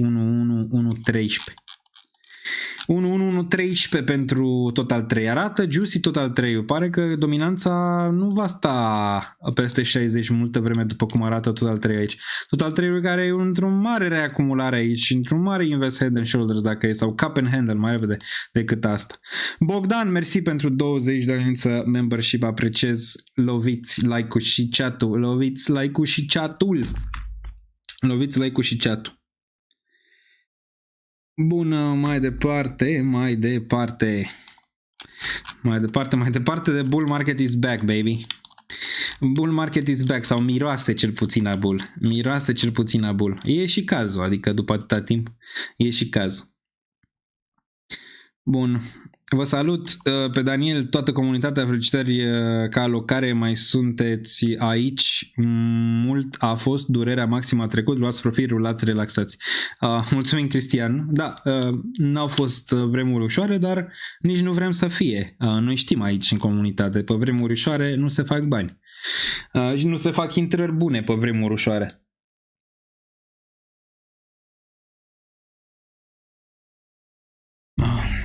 Pe vremuri grele se fac intrări bune, cum s-a și întâmplat. Bun. Mai departe. Deci 1.04, aici arată bine Total 3, îmi place Total 3, n-am ce să zic, o candelă foarte bună aici. Vedem săptămâna viitoare, sperăm continuare aici de la Total 3. Uite cât de bine arată la macro Total 3, cu volume, foarte frumos. Hai cu expansiunea aia. Hai că merităm o expansiune frumoasă aici în 2 trilioane. Ia vedem care ar fi un target aici. Bun. 1.6. Hai, măcar 1.6. Măcar 1.6 trilioane și eu sunt fericit. Dar ar fi bun și un 2.4 aici. Zic că merită. Mare parte din oamenii care au investit, au așteptat, au avut răbdare. Eu zic că merită. Dacă au ajuns până aici. Merită expansiunea asta în Total 3. Nu doar cei care au investit Bitcoin, Ethereum și doar câteva. Total 2 și ele gata, îl iau cu lopata, foarte bun, foarte frumos, 2,5 trilioane. Pare că vine expansiunea, nu știu, pare, dar să nu dăm jinx, știi, acolo la... și să vedem din nou că se întâmplă ceva. O lăsăm măcar, hai că poate, hai că poate, până o vedem, știi? Și atunci e de bine. Am zis că ne uităm un pic la ETHD. Da, frumos. Frumos, această mutare n-a mai venit cu un retest aici. Da, cât de cât. Da, aici n-a mai venit retest. Da, s-a dus dominanța ETH foarte bine. Ia să vedem cât mai duce. Eu zic că până în 14, mare un pic. Mare un pic. Până la all-time high ETH și probabil duce. Când face Ethereum all-time high, probabil restul vor rula și ele frumos. Vor rula și ele bine. ETH BTC. ETH BTC. În 0035 atins la virgulă, 0037 a atins la virgulă, nivel de rezistență era pus aici deja, uite-l, credeam că mai durează un pic până la atingerea, a atins mult prea repede, de asta s-a și oprit un pic urcarea, e posibil totuși să vezi chiar 4-5 în perioada viitoare, dacă ajunge aici face all-time high. Dacă ajunge aici face all-time high, ok? Dar uite volumea aici, foarte frumos. Foarte frumoasă, pare că va veni ulterior să testeze regiunea asta și cu all-time high. În Grecia iar ar trebui să fie relax. Bun, azi de BIM, uite, vă ziceam de BIM, țineți minte, eu cred că vedem lucruri bune pe BIM, deja am poziționări bune pe BIM, cred că vedem lucruri bune pe BIM, vă ziceam de aici să aveți ochii pe el și urechile, pare că va sparge nivelul de muncent și se va duce direct aici pe urmă, arată foarte bine. Sexy. Etena, foarte bine, nici măcar pullback în regiunea s-a dus direct în 0.83-0.82. Aici te poți aștepta la ceva rezistențe. Aproape atins 0.82 ca target. Eu zic că se va face mai sus, nu cred că se va opri aici, cred că se va face măcar în 1 plus. Acolo poate voi marca, dar îmi place volumul pe Etena aici. Place. Mai are spațiu de manevră? Păi RSI mai are. Ok, pe weekly are. Nu ne facem griji încă. RSI-ul poate să stai aici, are niște divergențe bearish mici, dar e ok. E ok, LTC-ul, nu știu, momentan ne-am uitat și Solana încearcă ceva aici, probabil asta pe Solana, probabil va veni și a 212-262. Problema mare va fi când Solana ETH va începe să facă bounce. Momentan da, dar nu cred că se va opri aici, cred că va veni măcar 0036. Teoria e, pentru cei care ați mai rămas până aici, că până în septembrie 17 ăsta va atinge nivelul ăsta sau nivelul ăsta și vom vedea o corecție pe piețe. Țineți minte pe astea două niveluri pe Solana ETH și odată ce vom atinge, probabil vom avea o corecție mai mare pe piețe aici și Solana va performa din nou mai bine o perioadă. Porum probabil va face asta, dar e o posibilitate să vezi septembrie aici și apoi o remontadă. Țineți ochii pe ăsta, deoarece când ăsta începe urcarea e nasol. E nasol. Tansolan stă sub control. Face un mic bounce, dar nu știu dacă îl va menține. Stă ok. Bun, link. Ne uităm un pic la ce crește și la ce mă interesează. Link foarte bun, închiderea de weekly. Wow. Peste 20, excelentă. Excelentă. Asta era analiza. 28 puneți-l ca target. Poate chiar săptămâna viitoare. 28. 28 și apoi poate chiar 37 după și all time high. Dar arată bine, v-am zis de ce. V-am zis de ce. Uite cum arată și ăsta. Textbook. Textbook pentru escapade în zonele superioare. Hartul începe și el aici. Începe și el aici să dea niște mutări. Dacă nu acum, atunci când? Acum trebuie. 1.6-le 2.4 din nou măcar. Am văzut că și U pompa cât de cât azi. Poate cineva știe ceva. Mamă, ăsta a pompat până în 0.013. Lol. Lipsă de lichiditate probabil aici. A dat cineva un buy mai mare în zona asta. Dar s-a 0.015. Acum nu știu pe ce exchange a ajuns ăsta aici. Mai am ceva eu. Unde îl găsim pe Gate? Ok, da, și pe Gate a avut mutarea asta până în 0.015. Nivelul ăsta a dat înapoi foarte repede. Poate nu știu cât a ținut nivelul ăsta. Pare că se va întoarce până în 2 cenți. Dacă îl ține, atunci putem vorbi. Ăsta are cap mic. Un buy aici ți-l duce, poate ți-l ducă înapoi în range-urile astea. Un buy mai mare, la ce lichiditate are. Ok, dar pare că a început un pic să urce aici. Bun, Theta. Bine, același lucru. Inverse head. Toate au așa. 1.36 ca target. Ne mai uităm și la Arbitrum și apoi facem analizele și ieșim că e duminică. Adică nu vreau să vă țin. E deja 11 în România, în Olanda 9.51. Arbitrum, același lucru. Același lucru, foarte frumos aici. Trebuie doar peste 50 de cenți ca să putem vorbi de 81. Arată bine. Arată bine. Iar corecția asta, atât timp cât ține 43 de cenți, e ok. E ok. Avem închidere peste 50 de cenți și atunci probabil va exploda rapid. Îmi plac volumele aici pentru bottom, am mai zis de aici. Țineți minte. Îmi plac. Ăsta ar trebui în mod normal ca procentaje, probabilitate mare să atingă nivelurile astea în perioada viitoare. Și RSI-ul cântă. RSI-ul îți cântă poveste aici deja. Daily-ul un pic mai strâmtorat. Vedem, nu știu dacă până miercuri, dar miercuri, joi posibil să dea drumul la motoare și ăsta. Frumos. Frumos poziționat. Frumos poziționat. EMA-urile ce ne zic, bine, închidere peste 50 de cenți, atât. La fel și la optimism. La fel și la optimism, foarte bine. A atins deja nivelul de 0.75, foarte bine. Vrei acceptare peste 0.85, apoi putem vorbi 1.2.2. Probabil, batem și pe ăsta. Bun, hai să ne uităm la super chat-uri ca să nu mă înjure lumea înainte să ieșim și vedem dacă mai avem timp de ceva analize înainte să ieșim de pe live. Ne auzim desigur miercuri, între timp poate mai fac niște shorturi dacă se întâmplă ceva. Din păcate n-am mai luat țeapă în decembrie 2024, fix asta ziceam, să nu ne entuziasmăm că am mai pățit-o. Ok?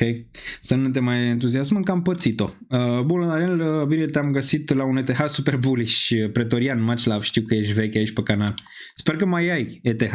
O analiză pe Navi AI, te rog dacă se poate. Facem.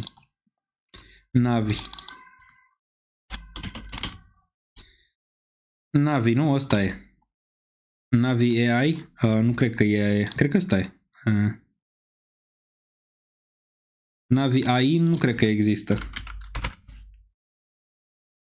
Da, nu există. E doar Navi. E ăsta românesc, nu? Presupun. Facem știa imediat. Ai răbdare. Dar targetul de 3 rămâne la TIA. Nu s-a schimbat nimic. Navi îmi place volumul odată. Nu-mi place că nu poate să spargă 0046. Asta nu-mi place. Asta nu-mi place. Ok?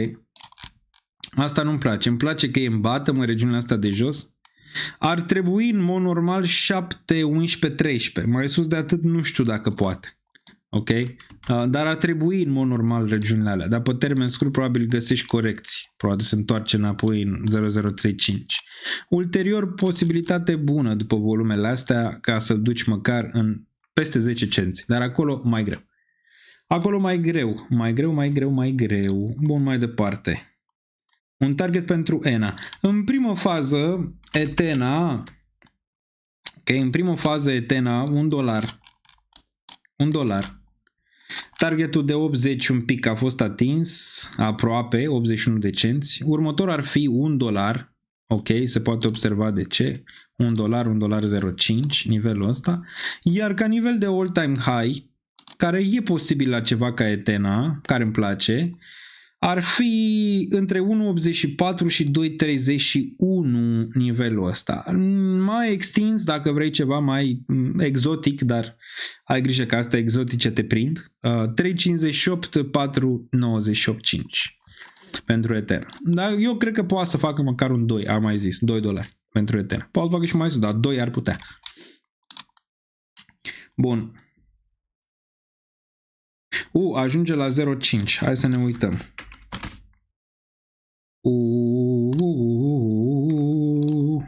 La 0.5. Eu cred că ajunge 21-26. Cred că l-am mai analizat data trecută. Și ăsta arată bine de bottom. Iar weekly arată bine. Posibil încă o mică corecție și ulterior 11 până în 20-26. Mai sus nu știu dacă poate. Poate un 33. Aici, vedem dacă atinge nivelurile astea, întreabă-mă acolo. Dar momentan arată bine și RSI-ul poziționat pentru o speculă în zona superioară pe ăsta. Întreabă când ajunge aici, dar momentan arată bine. Te salut AGR, am fost la El Gaucho, mulțumesc. Te salută AGR. Am fost la El Gaucho, mișto. Deja mi-ai făcut poftă. El Gaucho, dacă treceți prin Olanda, Rotterdam, unul dintre cele mai bune restaurante de steak argentinian din Olanda. E greu tot să faci rezervare la el. Bun. Vrei să fac day sau mulțumesc day sau day, nu știu. Poate de la prea mult vin sau ceva. Day. Nu știu, o fi ăsta? Nu știu. Poate da, poate nu, dar... Te salut, ce păreai de IFI? Mai am ceva șans să vizeze all-time high sau o las balt? Improbabil, cred. Improbabil. Imediat ne uităm. Da, improbabil. Totuși arată bine aici pentru o speculă în zona asta de 24.000 la un moment dat. Eu zic că ar putea între 24 și 37.000 nivelul ăsta. Nu știu dacă te coafează sau nu. Dar dacă aș lua aici, aș începe să vândă la 14.000. 14.000, 24, 37. Arată bine pentru o continuare în zona superioară. Pe altcoin season. Bării, râde aici de nu mai poate. Facem și stand-up pe live-urile astea câteodată. Așa e. Ce să faci câteodată? Bun, salut Daniel, crezi că după aceste urcări o să mai vină o corecție? Când și cât la sută crezi? Păi logic o să vină. Nu știu cât de vechi ești în piețele financiare, dar corecția vine. Important e ce faci pe ea, pe corecția aia. Dar ea vine. Momentan nu cred că o să vină o corecție importantă până în 10 septembrie, cel mai probabil. Una importantă. Mici, da, probabil o vedea, cum am mai zis, săptămâna viitoare una. La început, la mijloc, rămâne de văzut. Dar mari nu cred până la început de septembrie. Mai va pe acolo. Și nu cred că până Ethereum nu face all-time high. Când și cât la 100 crezi? Pe ce? Exact. Că nu mi-ai zis pe ce. Pe ce? Pe toată piața? Sau? Vor mai veni corecții mari la un moment dat. În septembrie va fi una un pic mai mare, dar nu foarte mare. O corecție mai mare va fi anul viitor. Una mare, eu zic. Da, depinde cum evoluează piețele. Dacă vedem urcări mari anul ăsta, e posibil să vină spre final de an, gen decembrie. Vedem, ne poziționăm ușor. După cum reacționează piața. Momentan piața parcă nu va da oportunitatea, ca să ziceam, celor care n-au intrat să intre. Ok? Mai ales în ETH. Îi va da oportunitatea să intre mult mai sus. Ați văzut, Arthur Hayes și-a vândut Ethereum pe la 3500 și acum l-a reluat la 4000 și ceva. Bun. Salut, nu aud mai nimic despre Filecoin. Crezi că ar mai putea urca la 0618? 0618 probabil, da. Filecoin foarte bun, banii pe care îi face din companie, dar nu bagă deloc în token de asta. Ghost Dag will be something. Caspa. Ghost Dag, n-am auzit de el, nu știu ce e. Bări. Caspa.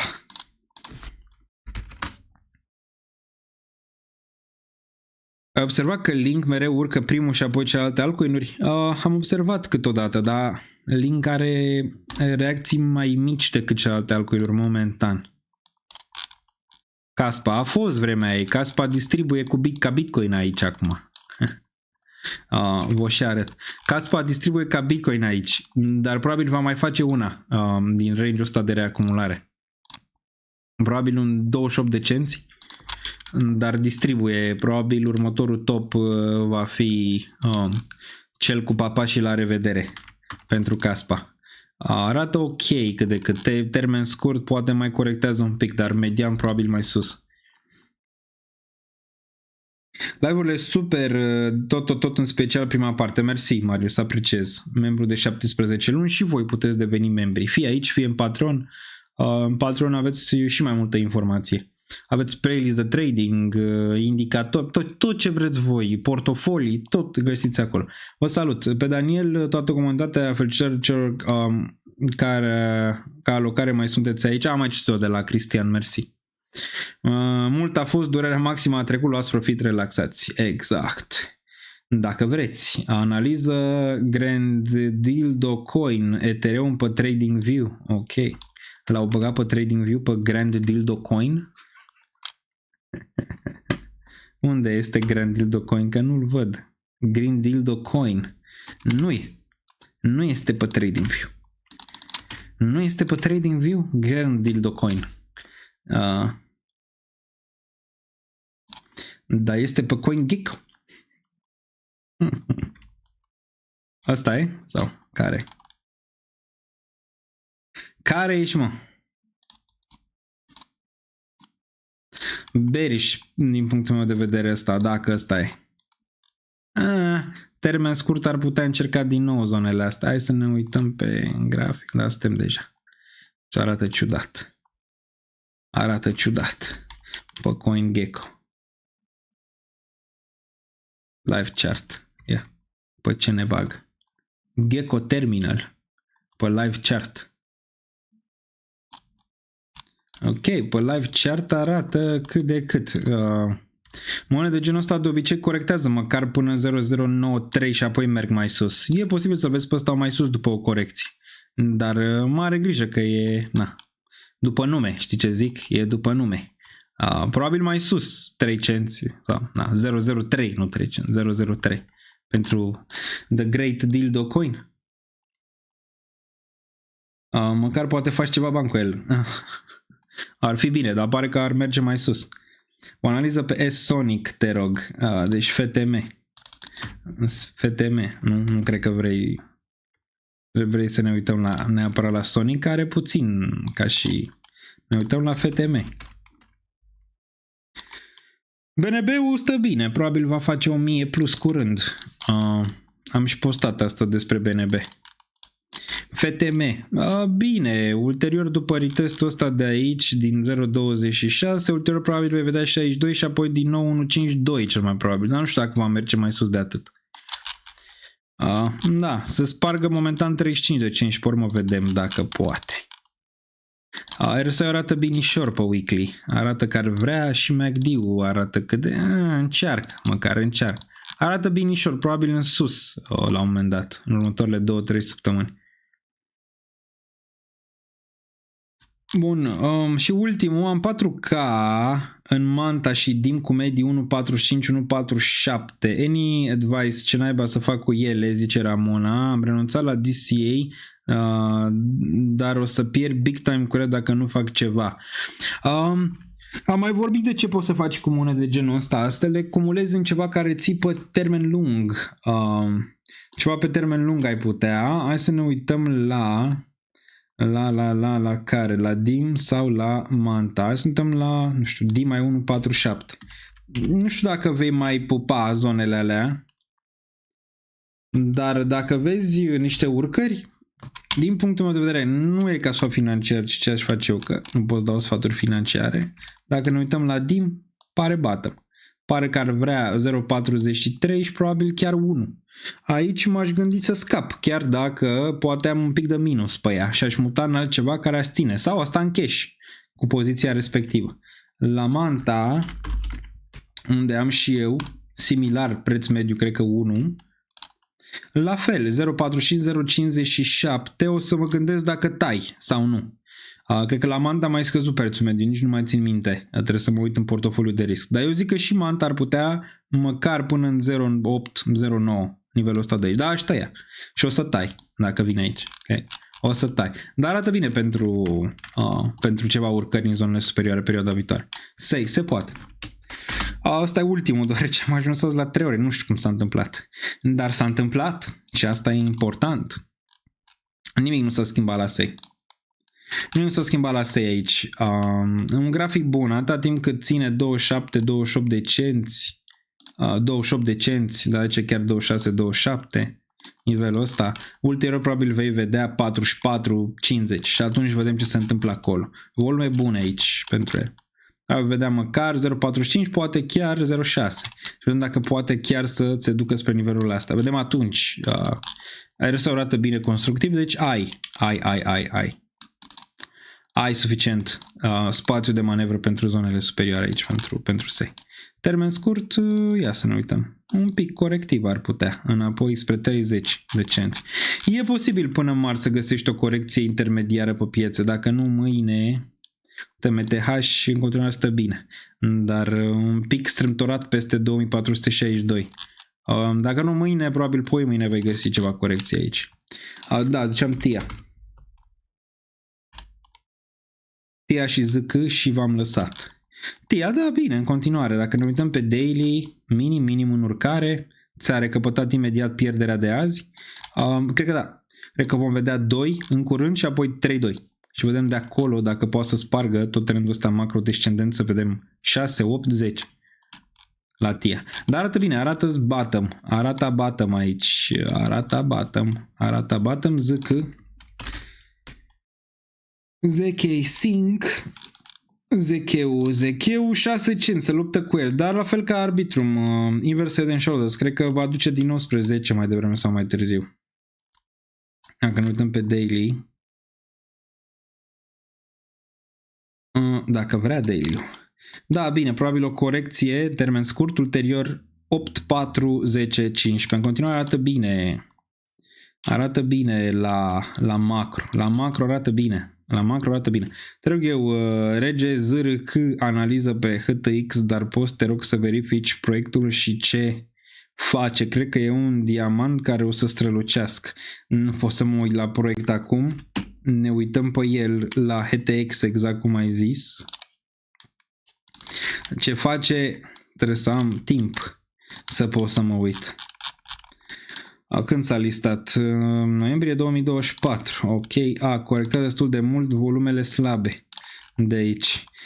E posibil, atâta timp când nu urcă peste 0047, să vină din nou aici, încă o dată. Ar fi interesant dacă s-ar duce cât mai aproape de nivelul ăsta și ar face asta. Okay. Încă un minim aici, un fake out și de-abia apoi. E interesant dacă știi ceva de el. Ai un mic volum aici, dar pare că vei corecta zilele viitoare 00, sub 003 aici, doar și iar te-ai lovit de rezistența de la 0046. Spar 0046, 005, probabil se va duce în all-time high, dar nu cred că e pregătit momentan. Bun, hai să ne uităm la ce e interesant aici de văzut, adică Pengu, care e 4 cenți. Frumos, da. Bam, bam, bam, bam, bam, ți-a ținut foarte bine, ți-a ținut 38.2. La corecții, dacă sunt 38.2, trend foarte ascendent agresiv, 0.5 ok, sub 0.5 problematic. Pengu ți-a ținut 38.2, foarte bine. Dacă Pengu face de aici all-time high, aproape n-a avut nimic momentan, ar fi 5.6. Ar fi între 5.2 și 5.6, că nivelurile astea de aici. Cred că vom vedea. Mai sus rămâne de văzut, 7.2, 9 când. Hype în continuare stă bine, pare că vrea din nou un nou top, cred că probabil 60. Peace încă unul de ținut pe radar pentru bottom, ulterior 22 de cenți plus. Gras aici a pompat un pic, dar nu-s convins, a pompat cum era normal spre nivelul ăsta, dar cred că se va duce mai jos. Me aici nici de asta nu-s convins. Walrus, nu știu, prea sus. Deep, la fel. Ordi mi se pare în continuare cât de cât sexy dacă se întoarce și mai retestează sub 8 sau 9 aici. Pentru o mutare ulterioară în 20 pentru Ordi. Da, Ordi arată bine. Ordi arată bine. Mai ales trebuie să închidă peste 12.6. Peste 12.6 sau tranzacționează 12.6 și vedem mai târziu ce poate să fac. Bun, cam atât pentru astăzi, 3 ore 1 minut. Vă reamintesc că o săptămână critică urmează, inflația, dacă e ceva interesant facem un short. O să fiu un Patreon, desigur, pe zona de inflație. O să fac video mâine în Patreon, o să fac și marți, o să avem și mega market update, toate portofoliile sunt la zi, le puteți găsi acolo. Bun, puteți să vedeți aici toate resursele, am zis BingX, poziții, aveți aici, apăsați pe linkul ăsta, gratuite. Patron 25% reducere prima lună, doar săptămâna asta, pe urmă nu o să mai fie acest cod de reducere și nu o să mai fie 25%, ci o să fie 10% de acum încolo. ETH 4000. Bybit-ul, aici găsiți la fel, dacă nu aveți cont, puteți lua gratis până la 25 de USDC. În cadou membership tot așa puteți da pentru oricine, pentru prieteni, familie puteți face asta, VPN discount 72%, merch, dashboard faceți cont danielniță.ro, platformă Crypto XFI, sponsorul acestui canal găsiți tot aici, investiții, acțiuni, ETF-uri, portofel lece, trezor le găsiți aici, Instagram-ul, da și aici un follow, da și pe Instagram un follow. De ce nu? Să mai crească și ăsta, că rămân la 17.000 toată viața. 17.000.1 găsiți aici Instagram-ul. Găsiți Instagram-ul Real Daniel Niță, Twitter acolo, dau non-stop. Dau non-stop, la foc intens găsiți aici Real Daniel Niță. Țineți cont că nu vă dau mesaje în privat nicăieri. Și butonul de like dacă v-a plăcut, l-am dus la un K împreună. Foarte frumos, o săptămână foarte interesantă urmează. Sperăm să ne auzim cât de rapid cu Ethereum la all-time high. Stay safe, much love!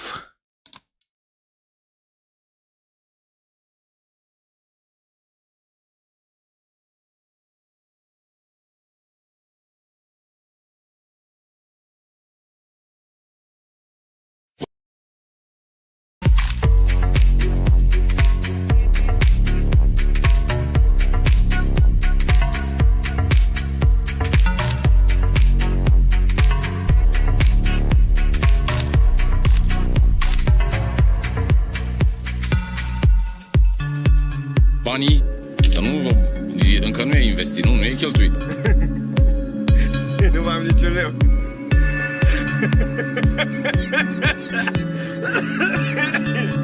Nu mai am niciun leu. Ce clădim, ca m-a spus meșterul Manole, ce a clădit ieri, a căzut alalt, cade și după aia e de la capăt.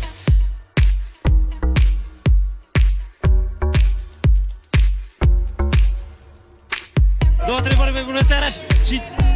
Bravo, Bobe! Două, trei cuvinte și... Bravo, Bobe!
Eu n-am banii necesari să investesc în astfel de monede.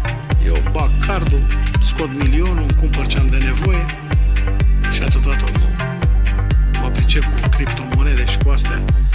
Pentru un lapte bătut și un sandwich mi-ajung ce am.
colleagues and I remain squarely focused on our dual mandate to promote maximum employment and stable prices for the American people.